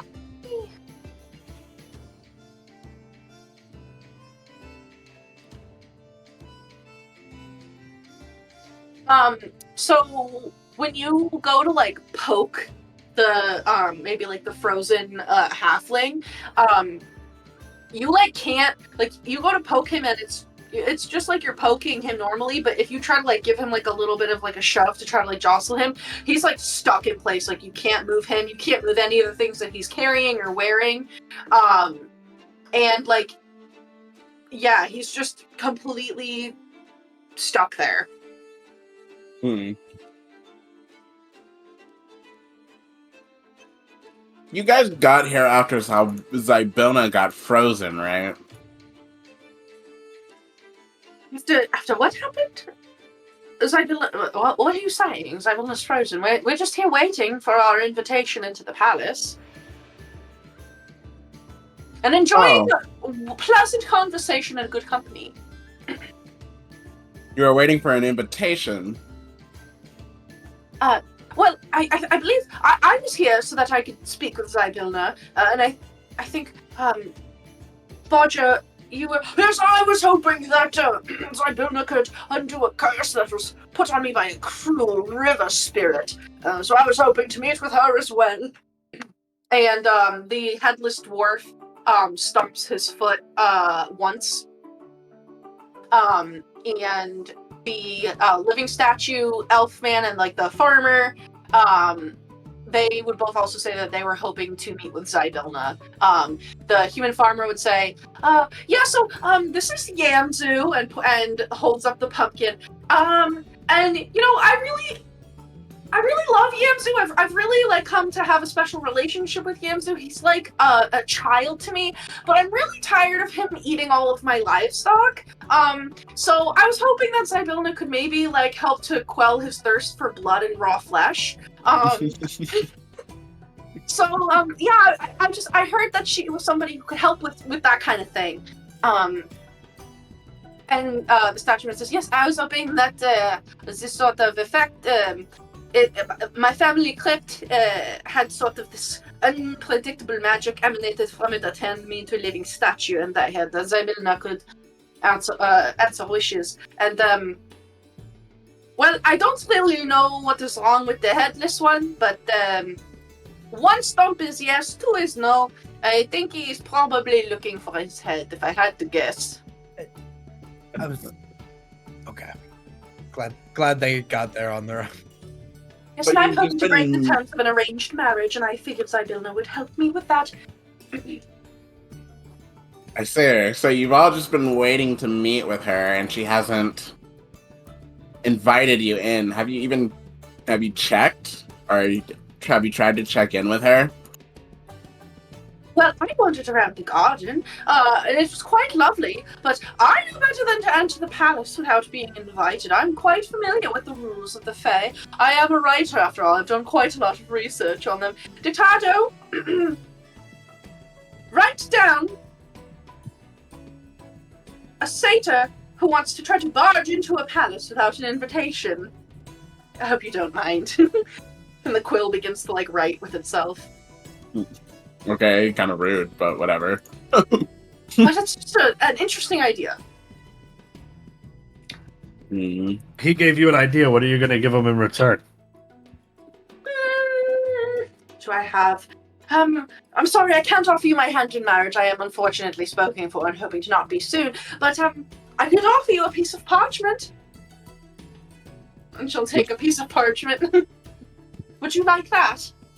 What's on it? Well, nothing on this one, but if you want one with some writing, I can't part with these, but maybe I could write you a poem or something. These are for my book. You can't have any of these. I'm sorry. It's whatever. I don't want anything. No, I'll write that. He'll wave his hand. The satyr trying to barge into the palace is actually quite selfless and kind to others. Dictado, hurry! And the badgers are just playing away. Alright. Well, I'll leave you to your party. I don't know why you're eating all of this stuff. He'll say to Saoirse as he passes by. It's very good. Yeah, but don't you think we have more important things to focus on? More important than cake. Yes, I think so, yeah. talking to We'll Zydona. get there. We'll get there. It's just you can have a little cake first. You don't have to we can. Okay. Yeah. To know. But the sooner you can talk to her, the sooner you can learn about your love, the sooner you don't go to sleep forever. Right. I mean, but we could stop to have a piece of cake first. And then you keep having pieces of cake and then you're asleep forever. I've had 2 pieces of cake. I think we'll be all right. Cake, good. Conversation, bad. Got it. I don't know what you're talking about. He's gonna meet back up with the rest of the party. As you guys are sitting at the table, for those of you who are near it, so mainly Saoirse, while you're there enjoying, you would see that the teapots give a little shake and instantly become refilled with fresh warm tea, and all of the cakes that had there were big cakes that were multi-tiered and a bunch of the little petit fours and stuff. The plates were mostly empty and the cakes had all been cut into slices and there were only a few left. They instantly there's a poof of multicolored sweet smelling smoke and all of the cakes are piled high and made whole again. Honestly, this is very normal for Saoirse. This is how it works. Yeah. Doesn't make sense. I'm leaving. Yeah, I think it seems like everybody or everything here is some sort of trapped in time, I guess. Those guys seem content just having the same, I don't know if they're having the same conversation, but just talking and eating food with each other. They don't get full or anything like that.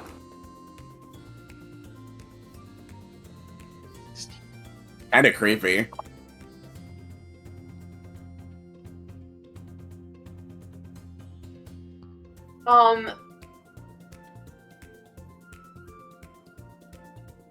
Saoirse and Aurum. Huh. Down over here near P1. Sorry, I have a billion tabs open. There is ivy clinging to a set of silvery gates that are embedded in the palace's outer wall. And you are in this luxuriant garden that's on the opposite side of that gate. But on the outside of the gate, on the pathway that leads up, Saoirse, you see your bag. all of your stuff that got taken away with the tornado as soon as you showed up in Yon. There was that tornado that took all your stuff. All of your stuff is on the other side of this gate. Oh, I'm gonna go over there. Yeah. Yeah. The gate pushes open with ease. It has silver-plated, like, bars. The wall is, like, 40 feet high, but, yeah, you can, like, push through the gate. Got your stuff. And you're able to get all of your stuff back, as it's there on that walkway. Roll me a perception check as you're, like, kind of turning back around to go back into the garden. Oh, I'm going to try and use my inspiration on that. There we go. That's much better. My first roll was a 2, but now we have a 17 plus 7 is 24. Okay, you would see that there's, like, a plaque, a small bronze plaque, embedded into a flagstone at the base of this gate with an inscription in Elvish, which I believe you speak. And it reads, "The lion or the heart must wear the crown, but which one should it weigh down?" But then the Lord comes. You should see this. Huh? Look. I can't read. Oh, right. I can't fucking read. Oh my God.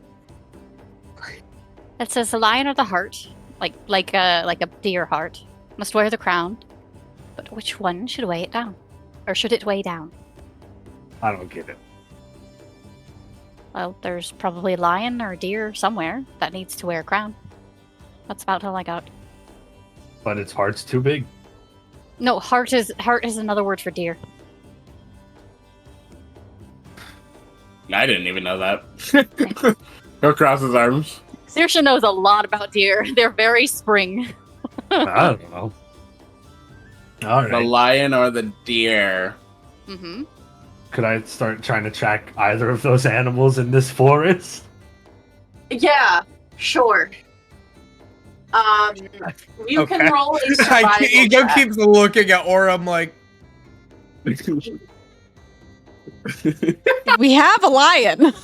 Out of character, we have but a I'm lion. not gonna, but I'm not Yeah, gonna a say lion with- anything. I want to see him look for a lion. with deer, With deer horns. with deer horns, we have And like both. the heart is specifically like a male deer, and a male deer gets antlers. So like, but you can roll a survival check. Yeah. Yeah, Hey, I want I'm to.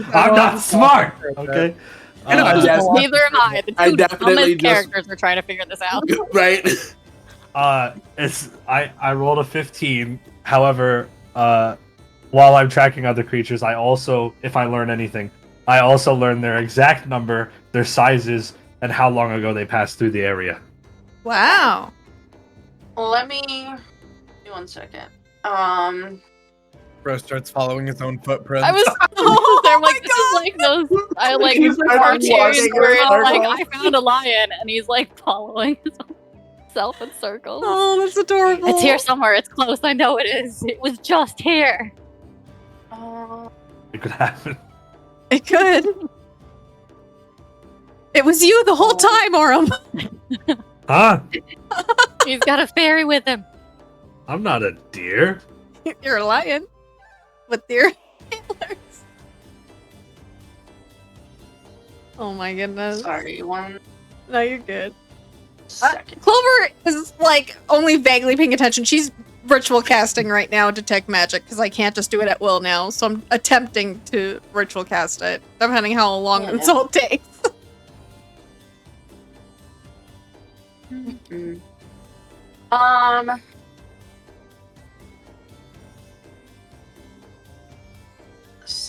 Okay, so, Aurum,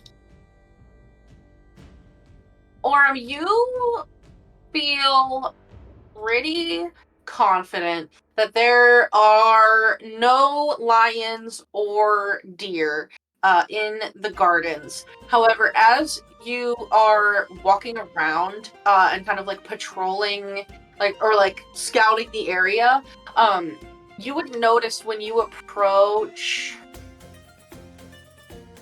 like if you kind of come up on the northern edge of the garden here, You glance over at like the doors that like lead into the castle, and you can see that there is an inscription, like a relief carving of a deer over top of the door. And which, if I hopefully shift ping up here, you can see that little deer. Oh, okay. Okay, I found a deer. Up there. The deer up there. Yep. I don't see it. It's in the wall. There's a deer in the wall. Yeah. That would be very unpleasant for the deer. Above the door. Oh, it's like a picture of a deer, not a real deer. I guess, yeah. I don't know how we're gonna put a crown on that, but I could make a crown out of moss. Just like draw it sort of across the. could work. I think just in your general like scouting around of things, you would also you would notice that there are these like 2 towers on either side of the garden, one over here and one over here. There's some kind of writing over like the doorways. You can't read it. But oh my god, what's happened? I found the deer. It's right here. Right where? Right here in the corner of the map. Oh, it's a deer. There's a Whoa. deer. They have entrances that are like 10 foot up, so the one of them you have to like go there's like stairs that hug the tower's outer wall and climb 10 feet up to a double door, and then the other one has like a walkway that leads away from the door, and there's another door that seems to go into the castle on the side, like a smaller side entrance. Mhm. And that wall is like, that walkway is 10 feet up. And then the other things that you would notice, because you kind of patrol around, are the standing stones. There's 12 moss-covered standing stones, and there's some kind of like markings on the inward-facing sides of the stones. And then over here, you see this marble fountain rising from a plinth on the bank of the stream, overflowing with time-frozen water that spills from the mouths of sculpted animals. And the frozen spray surrounding the fountain creates rainbows in the air around it. So you would see the fountain that's there.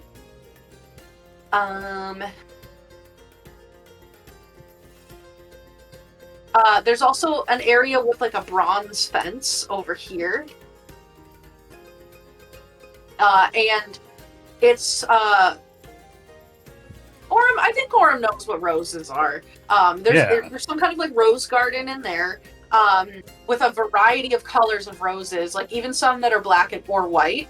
And there's just like spider webs over all of the bushes that are in there. Oh. And then there's the pond over here. There's willow trees encircling this little sheltered pond. Lily pads dot the mirror-like surface of the water, and hungry dragonflies dart about, feeding on motionless fireflies that form an unmoving cloud above the still water. Is there anything under the water? Do you... Put my head in. Every time I've seen a pond, I'm supposed to go in it. So...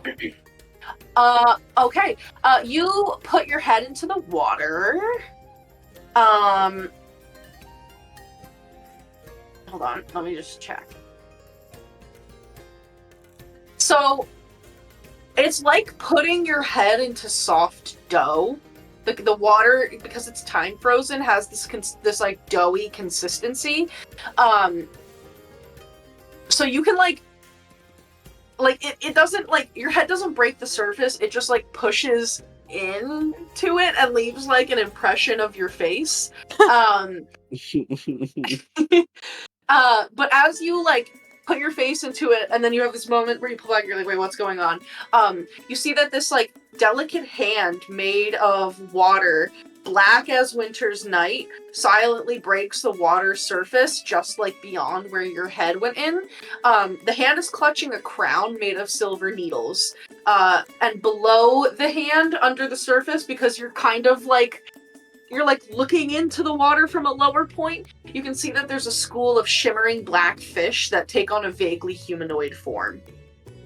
And it's just like this like hand made of water is holding this like silver crown made of like needles. Oh, well, I guess I'm supposed to take it, so I'm gonna take it. I don't know.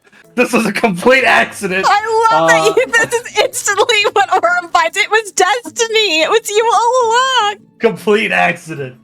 I'm gonna take it. I don't know what I found a crown. Yeah, so instantly it's very uncomfortable to hold this because it's made out of like sharp needles and thorns. You do have like pretty calloused hands because you are like kind of like a melee fighter. And it's not severe enough to deal damage, but like after like a minute of holding this thing with bare hands, like it gets, you need to like put the crown down. It becomes like too much. Okay. So as you hold the crown in your hand there, in Leonin, you would hear a voice say in your mind, the beginning of whenever, the end of ever after, the start of an age, the finale of every moment, first in history. Oh. The crown talked to me. I put it on the ground. I'll put it in lore dumps.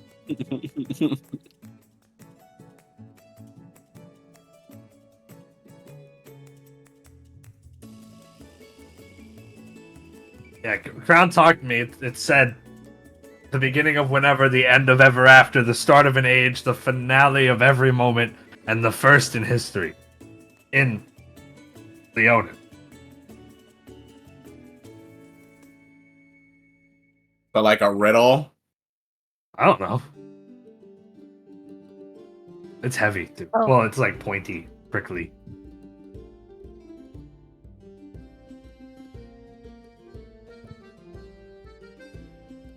Do we need this to get inside? I don't know. We haven't exactly tried just walking up to the front door and opening it, have we? It's Wrath. Huh? The riddle. It's Wrath. The beginning of whenever, W. The end of ever after, R. The start of an age, A. The finale of every moment, T. The first in history, H. Wrath. That's How do you pretty get that clever. so fast? You guys are smart.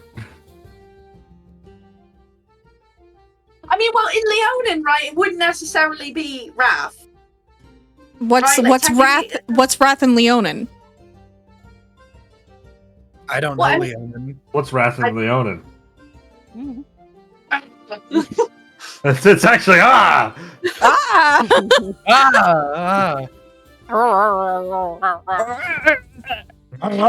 It's like an overarching word that encompasses like rage and anger and wrath. What a coincidence! What a coincidence! Silly.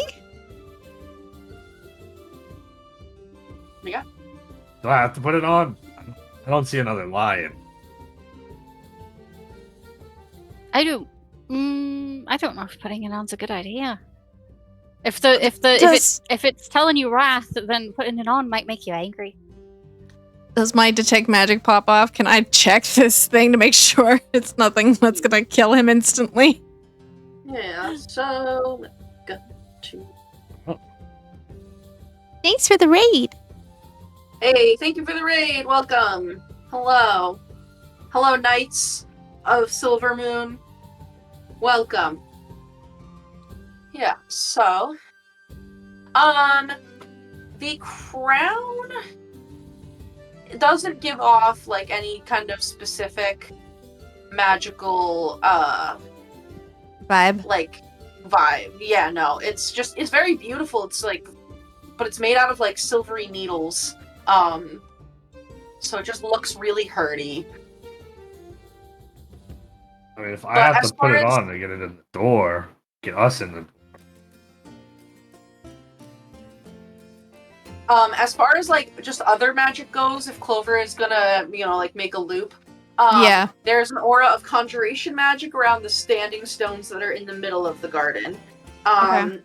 The little fountain that's kind of like north and slightly, yeah, right there. So that fountain is giving an aura of transmutation magic. There's also like a little woodcutter's axe over here. Oh. That is a magic item. So it's not like a specific aura, but it's just like a magical item. Okay. And there's something in the rose garden that is giving off magic, but you can't really like see what it is. And that's just kind of like there's a little bit of transmutation, and then just kind of like general like magic kind of vibes that you would get from like magic items and things inside of the rose garden. Okay. Yeah. And then the walls of these towers are probably thick enough to block. Right. Anything that would be So- in there. Yeah. So the crown is not magical then. No. Okay. Noted. So it should be safe to put on. All right, I'm just gonna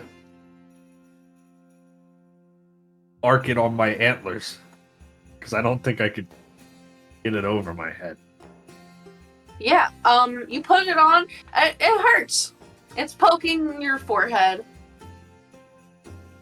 All right. After a minute, you're just like being pricked and poked by needles, and again, it's kind of like after a minute, you're like, I gotta take this off. This crown's stupid. This is a stupid crown. Yeah, this crown sucks.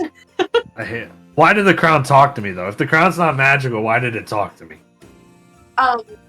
Also, with detect magic, the golden apples and the silver berries have divination aura on the golden apples and abjuration magic on the silver berries. I will tell the party what I'm seeing magically with my eyes. So they have Oh, full info if they choose to engage with any of the magical items I have pointed out. I'm Is there- interested in the axe because Don likes wood carving. Is there Yeah. any way I might know what the fruit is? Or is this Roll like an specific to Prismere? Roll an Arcana check. For Dawn, you want to go over to the woodcutter's axe? Yes. Not a clue. Grabby hands. Okay, let me move this to the map layer. Actually, I'm gonna move all of these to the map layer so that we can more easily reference things. That's a 4 minus 1, so I have no idea. Oh, honey. Yeah, I mean, there's all kinds of magical fruit everywhere, as far as, especially in spring. But like, having like a magic fruit is like almost like Yeah, normal. that's like classic Feywild. Like, Yeah. All of So- the food does something. yeah, like obviously there's golden apples that do divination. Like, duh. So I couldn't tell you what kind of divination the specific one does. Sometimes they change, you know? It's divination for a minute and then it changes into something else a minute later. Yeah. yeah. So the woodcutter's axe. Oh, come here, you. Go to the map layer. Oh no. GM layer? There we go.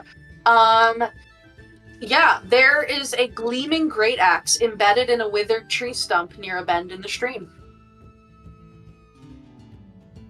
He'll approach it and sort of inspect it to see if it's like dangerous, but he doesn't know much about magic or anything. So after a while, he's just like, What was the magic I was getting from it? Just general like magic item kind of It's vibes. just okay. I don't think it's cursed. It looks like a normal magic item. He'll grab it. Okay, it is embedded into Oh. this stump. If you want to try to remove it, you're gonna need to make a strength check. Or actually, hold on. What's your strength score? I 18. missed it. Okay, You needed a strength score of 18 or higher to remove it from the stump. So you you go to like pull it out and it's stuck, and so you really like engage all of your muscles and have this like moment of just like everything is flexing, and you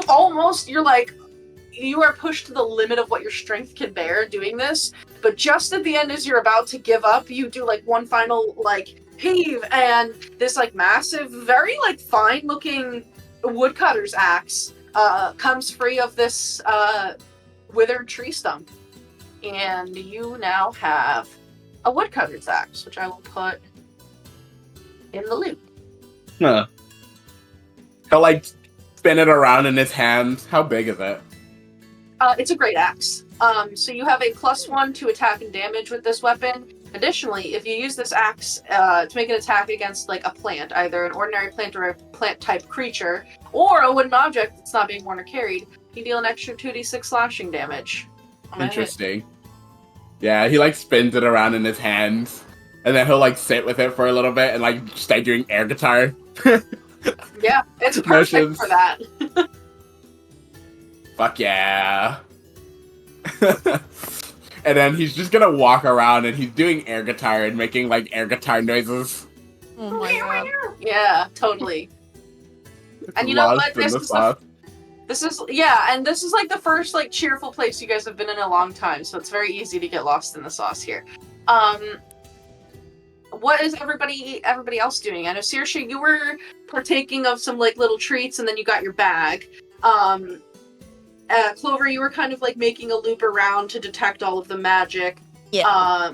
Or you were trying to put on. Oh, go ahead. Oh, sorry. I was gonna like end my loop at the door to see if I could see anything at the door. Okay. I'll get right back to that in just a second. Aurum tried to put on the crown. It was hurdy. Is there anything that like Ego is wanting to do? Honestly, I mean, Ego's pretty goal focused on the beast. So while there are a lot of like fun things, Ego keeps an eye out for that while everyone spreads out, and just kind of wants to be available in case someone's like, Ego, can you identify this? Ego, can you know, but I will say, was there like a flower garden? Well, I mean, there's a lot of flowers everywhere, but more like the rose garden? You said there was the rose garden. Yeah, I think between Aurum and Clover, I'm assuming one of them would have been like, there's a rose garden, it's covered in spider webs, there's all multicolored roses, including black. Like Clover would have been like, there's black roses in there, Ego. So if no one has for a while, like, been like, Ego, can you identify this? Ego, like, I need some witch stuff. I love spiders and spider webs, and I also got a thing for roses, so I would love to go to the rose garden. Yeah, for sure. So this fragrant rose garden is bordered by a bronze fence. The roses within come in a variety of colors, the few white and black specimens among them, and glistening spider webs cover the rose bushes. Okay. Would you like to enter the garden? Yeah, does that involve, like, is there a proper gate, or do I need to, like, jump the fence? It's just, like, fenced in, but there's, like, a little gate. I gotta, like, really zoom in to get to it. Over... You're almost right in front of it. It's, like... I see it, the little, like, darker part. Yeah, there's, like, a slightly darker part there. Yeah, because I don't want to like thresholds and all that. So if the gate is not locked, then Ego's taking that as this is public ground that I can go in, and I'll go in. Yeah, no, it's not locked. What's your passive perception? Oh, my passive perception isn't very good. Only 12. Okay. As you enter into the little rose garden there, you realize a moment too late that there are these like little patches of soil in here that are like turned, and from these like earthy cysts, 3 ettercaps. So these like bulbous spider-like creatures, which you've actually seen before, because of Elmer and his shadow mastiff Clover. Elmer had been transformed into an ettercap. But this like bulbous like creature with these 2 taloned like claws and feet, and this like mandible like mouth and these like beady spider eyes, but it's just this like weird like purpley leathery body. They burst out of these like earthy cysts and like make these like threatening poses at you. Like Whoa. one tries to flip you the bird, but it's just like it only has 2 claws, so it's like one is like and one is like and they just start striking these poses at you. Ego immediately like jumps back, and it's like one hand draws my wand and one hand draws my rapier, and then I'm like, ah! And you draw your wand and rapier, and they all like skitter back a step, but they're like still like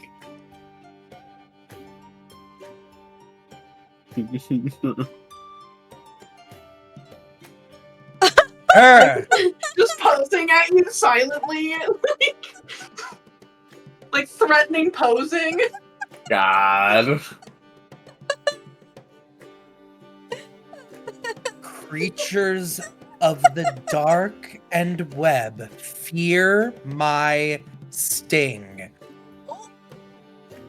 Don't jump out at people. They just like, clatter their mandibles No, at you. no common. No. They don't speak it. They can't speak it back to you, rather, because they don't really have mouths like that. Okay, I drew my weapon. And they jump back. If I take a step forward and I kind of like poke out with my rapier, are they? I'm trying to gauge whether I can outscare them or if like we might fight. Roll an intimidation attack, or an intimidation attack. An intimidation check. Oh my god! We start having a charisma fight. It's only a +1, so battle. I'll be taking my D6 for this one. Yeah, just a dance battle in the Alrighty. Rose Garden. Not a dance off. 1d20 plus 1d6 plus 1. Would you like to use some of your many chat rewards? You Oh have my god! literally so many chat Please rewards. just re-roll it, please. Re-roll Just use the reroll. You That's got just it. 4 rerolls. that, honey. That's Is the reroll just for the 20? Does the 3 on the d6 stand? You can, whatever, your choice. You can keep it or re-roll it. yeah. Up to you. I'll keep the 3 because that's right in the middle. Okay. All right, so now it's 13. Okay. Ha! All right. What is an ettercap? Let me just What is an double-check header cap? Let me double check What's with their their. charisma? Okay. Yeah. Dawn gets Yeah, a it cool is. magic axe, or Aurum gets a crown, and I get attacked by Edgar Caps because I wanted to go look at the flowers. So with a powerful -1 to charisma and a natural 7 on the die, you're not necessarily like to the audience looking on. This really is like children making Dragon Ball Z poses at each other. But you do it slightly yeah, better. they're doing the Jinyu Force from Dragon Ball. Oh no! You're doing like slightly better, like threatening posing at them, and you're able to like get at them enough that they are spooked, and they skitter, like they jump over the walls and then like climb up the 40-foot walls of the garden, and then just like go over and run away from you. Like Yes. they're gone. They fully leave the garden. Back to the darkness from whence you came. You may live in it, but I was born in it. He's totally manifesting Vegeta right now. Holy shit! And then I kind of like look around. I'm like, are they really? He goes like, did that really work? It surely did. Sheathes my sword, sheathes my wand. That's what I thought. I'm Queen pretty shit. scary these days. And I'll march my way to this I'll be looking at the flowers, but I see this. This looks like it's a satyr statue. Yeah. So in the heart of And the it's rose dressed for garden, one.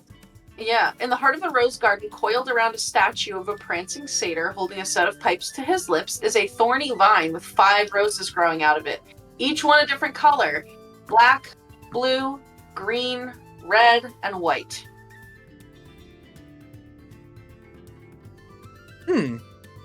Say them again. Black and white, red, green, blue. Black, blue, green, red, white. Oh my god, they are Dragon Balls. Okay. And they're growing like naturally, these colors. They're still they're not placed around. They're growing off of the rose bushes. Yeah, there's a thorny vine that is like coiled around this satyr statue, and the 5 roses are growing out of the vine. So it's one vine producing 5 roses with which are each a different color: black, blue, green, red, white. Could this be some sort of puzzle?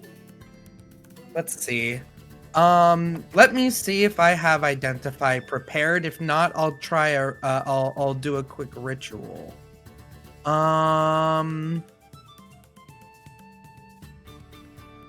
Tis not prepared. So, do I want to try and identify the statue or a rose? Statue could just be a statue. Let me do an identify ritual on a rose, which requires me touching it, I believe. Identify is touch. Yeah, are you picking it or are you leaving it on the vine? Oh, I don't want to pick it yet. I want to identify it and see if there's any inherent magic on it. Yeah. So because I'm thinking I might good call. Maybe it's like you have to do something with the roses. Yeah, so they are magical. I put it into the loot channel. They are chromatic roses. Looks at graph. Interesting. I know Chromatic what that rose. is.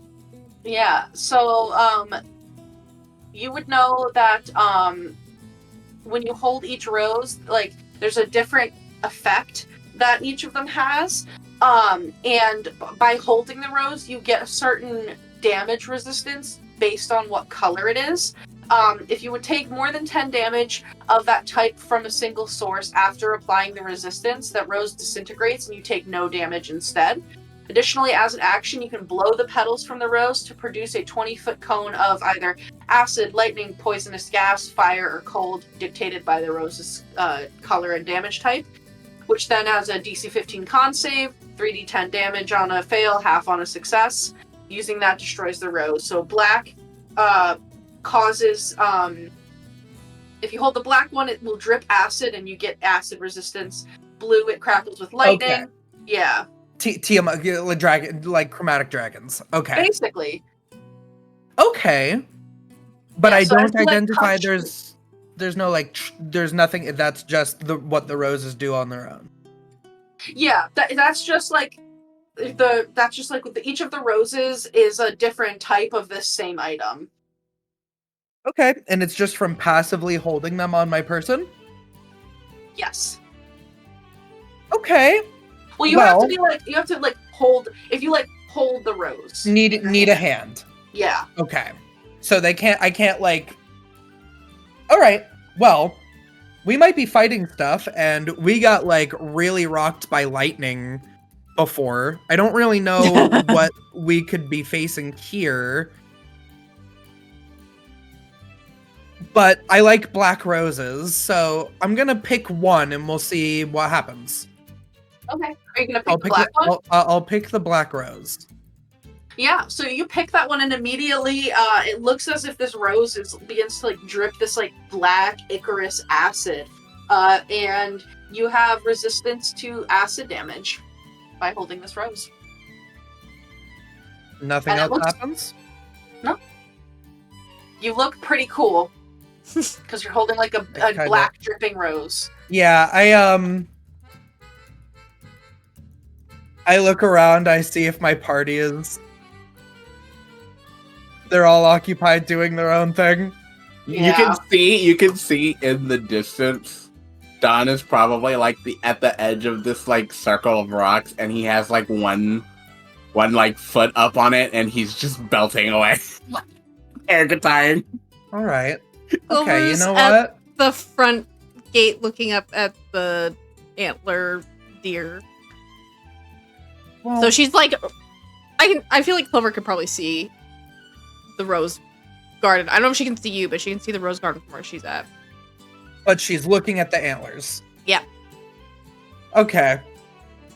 Ego doesn't get to just mess with things too often, so I got one. Take them all. Let's take the, I'm gonna, one by, should I, like, my intention is I might take all of them, but I'm gonna deliberately do it one by one, so should I, like, I would go. What was the say dragon? what order? What was the dragon color that we saw? Was it a green one that flew over You us? guys, Yeah. The first dragon that you found was a black one when you were in Hither, and then a green Right. one in Thither. So And maybe then do the it. one that flew over was kind of greenish. But it didn't look like the one that you saw in Thither. Alright. It was much Well, larger. I don't know if this connects to dragons we've seen, but I took a black. Black was, and coincidentally, black was the Black first was one we dealt first. with, and we also killed it. Yeah. We didn't kill the green dragon because that was the big one, right? The big one, green yeah, Hither. The Thither was like it seemed like it was a big dragon that was like its You guys hooks killed around. the one in Thither, but that was separate from the big one that you were seeing signs of, which just flew overhead, which was also kind So of we green. killed the drink. We killed the green You one. It killed was the small. black, then you killed a green, and then you saw another green. Okay, let me take the green rose. You can pluck that. The green one begins to like waft this like poisonous green gas. Okay. The other ones we've seen are kind of also green, so it might not be that. Well, you know what? I almost died because I kept getting shot with lightning, so if it's just a case of like I get some of these, then I want blue. Okay, you pick that one and it crackles with lightning. You now have resistance to acid damage, lightning damage, and poison damage. Is this a greed thing? Is this a greed thing? But also, everyone else gets to mess with things and then have consequences, and I don't do that too often. So I'm going to take... It's consequences. I want consequences too. Fireballs are really bad. I hate fireballs. I'm gonna take a red one. The red one becomes wreathed in fire, and you have fire resistance. Oh, Would you honey. like to pick the white one? It's if I take all of them that something bad happens, right? Like, I should really just leave one rose. What would take it. Ego do? What would Ego do? What is Ego? What's the vibe? These Give me are that. the I'm only roses taking in all the 5 roses. I'll Yeah, take the white Let's do one. it, baby. Do it. Yeah, the Cold. white one is then becomes covered in frost, and you gain cold damage resistance. And as you pluck the 5th rose, the vine that they're growing on withers and dies. Aw, And the you killed statue it. of the satyr is still there. If I left some, it would probably grow more Regrow. later. Yeah. Okay. And the satyr's just chilling?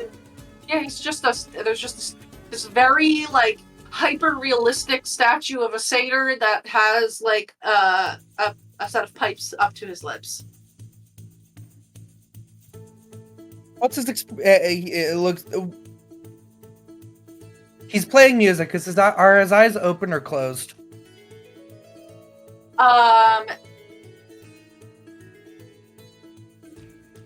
They're probably open.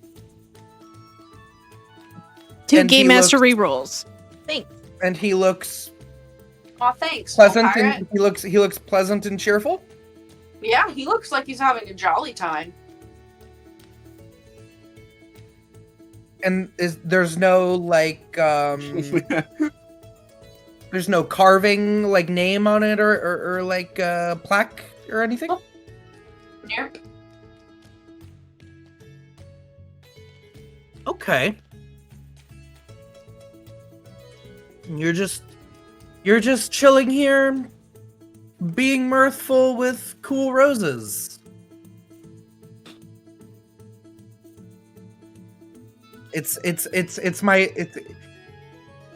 I hear hyper realistic statue, and I'm like, you're a person, but I don't have anything to fix that. This could be a guy, but fuck that. What am I supposed to do about it? I can't fix petrification if it even was. Zybilna might be able to. If this is Zybilna might be able to. But also, he's like right in the middle of a garden. That seems very like, he's supposed to be here. Maybe. I mean, I'm resistant to a lot of things right now, so I'm having a good time. I mean, he seems happy. Maybe Zybilna turned him into a statue because he wanted to be turned into a statue. Yeah.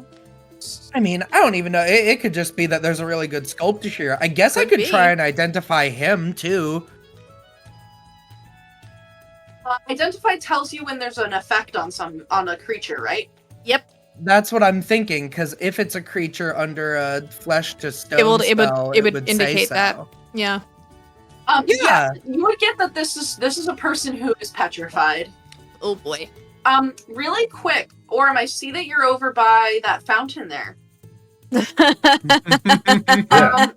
A marble fountain rises from a plinth on the bank of the stream, overflowing with time-frozen water that spills from the mouths of sculpted animals. The frozen spray surrounding the fountain creates rainbows in the air around it. Is there anything you'd like to do over there? Oh, I'm tired of holding the crown, so I'm putting the crown down on that because that's a flat platform that I could put it on. Okay. Are you doing any that? You're just gonna put the crown on the fountain and leave it? I might rub my hands in the water Okay. because my hands are sore. Okay. Oh, buddy. Make an intelligence saving throw. Oh, buddy. I want to fail that. Oh, buddy. Now you're gonna lock in. Oh my god. Intelligence saving throw. I rolled an 18 minus 2 for a 16. Okay, that's good because the DC for this was a 15. Cool. There's like a moment where you like, that meme where it's like descend to monkey, where like you just like become like your ape self. There's a moment where like you feel all of your like sapience just like leave your body, and like you truly just like become the like lion side of your Leonin being. But you like let your logic and like reason, even if you don't have a whole lot, and like just like your humanoid personality, like, I mean, it's not that you're more just that you're not necessarily a high intelligence character, not that you can't logic or reason, but you were able to fight that effect off. That would have been interesting if you failed that. I'm gonna take the crown out of that because that doesn't seem good. You can put the crown on the ground. Like the ground that feels disrespectful. Oh. Do you have roll just a general like wisdom check? I'm gonna let it be wisdom. 5. Okay, never mind. Yeah, you have no idea what to do about this crown. Like, I'm gonna come over. He's still making air guitar noises, but he's gonna stop as he's coming over. And he's gonna be like, what are you doing? I don't want to put it on the ground. Ow! I don't want to put it on the ground because it feels disrespectful. But I tried to put it in the fountain, and the fountain tried to make me stupid. Ow. Oh. Okay. Why don't you hold on? I have Let me try. I have gloves on. Can I try to grab it? Yeah, holding it with gloves, it doesn't hurt at all. Yeah, he'll just grab it. You need to get some gloves, man. I mean, I have like my fists, but they only are like fists when I like punch. Otherwise, they're just little bracelets. Like little brass. You have those like obsidian brass knuckles, but they're not really like gloves. Yeah. I could like try to balance it. You could turn them. So there's a deer statue from what we're talking about. Well, it's like an engraving up on the wall. Oh, a deer Yeah, engraving. For Clover, as you're going over to look at like the door there, so you like look up and there's the like sky above this palace is just like painted with the orange and purple hues of twilight, and you like look up at this door, and it has this like very fine like silver like filigree metalwork all over the surface, and you don't see any kind of like lock or a doorknob, and then on the sides of it there's these like stone columns that have like flowers carved into them, and at the very top you see this like crest that looks like a stag's head. But there aren't any like features on it that you would see that would make you think like this is how you would open it. I'll put an image in Maps Handout's pics. That's what this door has a lion over it, but there's the second image that I added is like the little stag's head that you would see. You'd see like a little stag engraving over the door.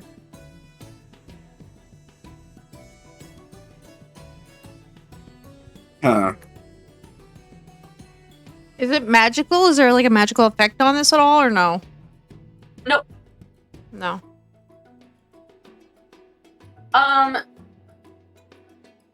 Well, no. No. Okay. So I was looking for like a recess or something for the crown, but Nope. You don't see anything like that. I He's wonder gonna if come over, spinning the crown on his finger. could Aurum put on the crown in front of the door, see if that helps, and if not, then I don't know. Sure. Yeah, I might as well give it a shot. Ow. Ow. Ow. You put the crown on your head, Ow. it hurts. Oh, I'm like gonna push on the door. You push on the door, it's solid and it's locked and it's closed. Ah. Oh, it hurts. This crown is stupid. I hate this crown. Oh, buddy. Don't blame the crown. Why's the crown gotta be prickly?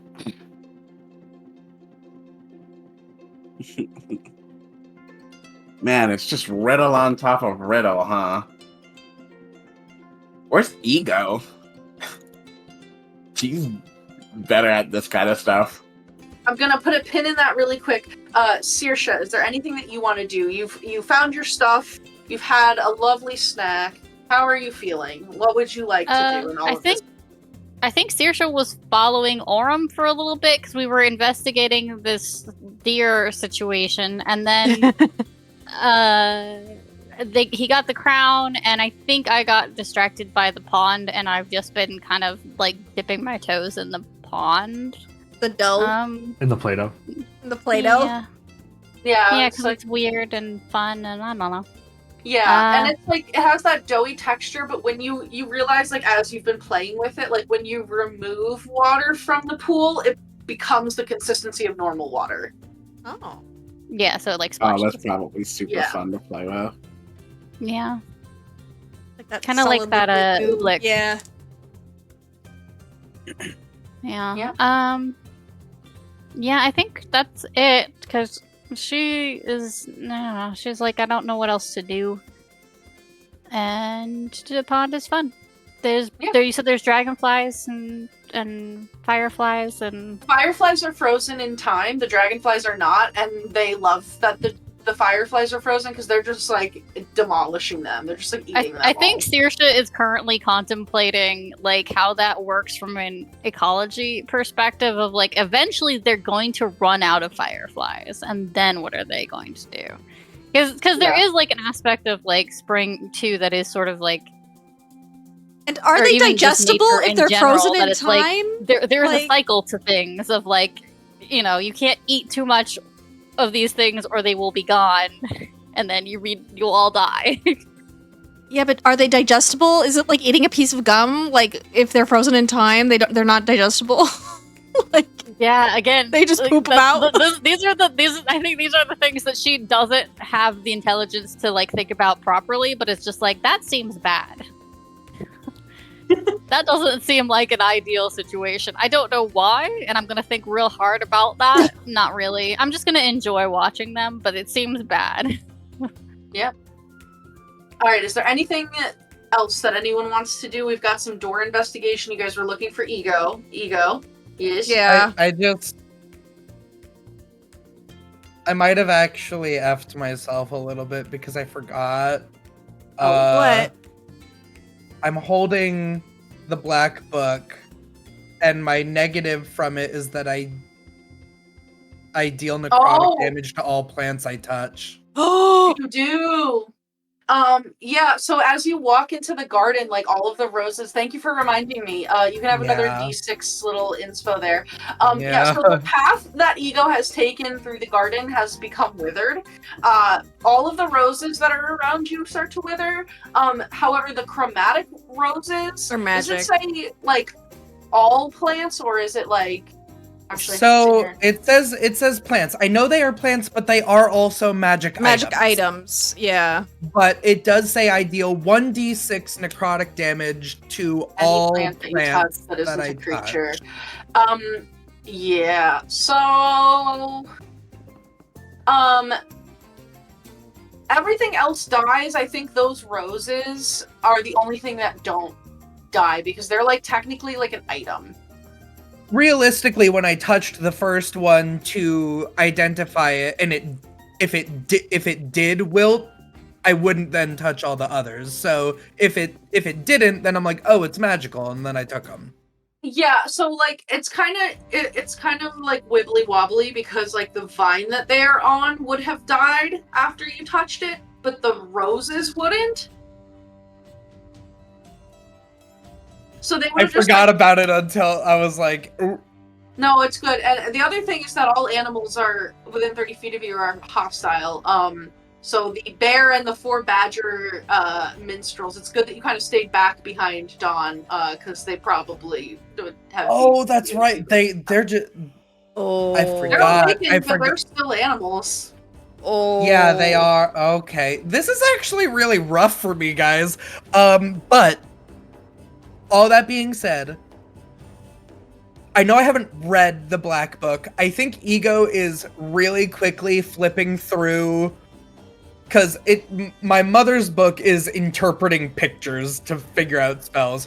I'm really quickly flipping through the Black Book to be like, flesh to stone, like petrification. Do you anything in here? But I know that mechanically speaking, I need to just sit down and read it. So yeah, you don't really see anything about petrification in the Black Book, unfortunately. That is what Ego is doing, and anyone that's looking for Ego, there's little black withered footprints through the grass from everywhere that I go in this place. So yeah, there's an unfortunate trail of death. Just like following Ego, like I feel like Saoirse definitely notices it. Hilariously, Saoirse is the opposite because everywhere she walks, like little flowers sprout out behind her. Oh yeah. My jumping into his footprints. Everything. That's adorable. Oh my god, that's how you honestly, fix it. yeah. If she notices that, she probably will try to like walk around behind Ego to like regrow all the. That's adorable. We gotta leave Zybilna's palace the way we found it. Yeah, that's the respectable thing to do. I love that. That's adorable. Oh my god. Yeah. So as you, go ahead. I was just gonna say I'm easily found with anyone following my footprints, and I'm flipping through my book if someone needs me. Yeah. So if you guys go look for Ego, you would find them in the rose garden. Again, like a bunch of dead roses around, flipping through the book. The satyr statue is there. But we are going to put a pin in that for the evening because it is a little bit past our time here, and it is time to go. So any further exploration of the garden, be it through the like standing stones or these strange towers or the stag door that you saw, we'll have to wait for next time. So yes, thank you as always to my lovely players for joining me here on the Wild Beyond the Witchlight. It's always great to play games with you. I missed your faces. Thank you Oh, to those yeah. of you who are watching both now and in the future. Thank you to everyone in chat who has been sending chat rewards and the raid and all this awesome stuff. We appreciate you. Rainbow Rocky, thank you for being here. Yeah. You have amazing energy, and I just want to call out specifically, it's been lovely to see you here in the chat. Also, Volt Pirate, we love Volt Pirate. A couple of you who are here in the chat are also here with me in the call, so I'm not going to call you out specifically. I want you to say my name. Okay, Stumpy, thank you. Iris, Eternal Dreamer, thank you for being here. Dogs for Life, we always love seeing you. Volpirate, of course. Knights of Silver Moon for the raid and everything. Thank you. We appreciate you. Yeah, don't forget to check out our sponsors, Copper Castle Games and Little Dragon Court.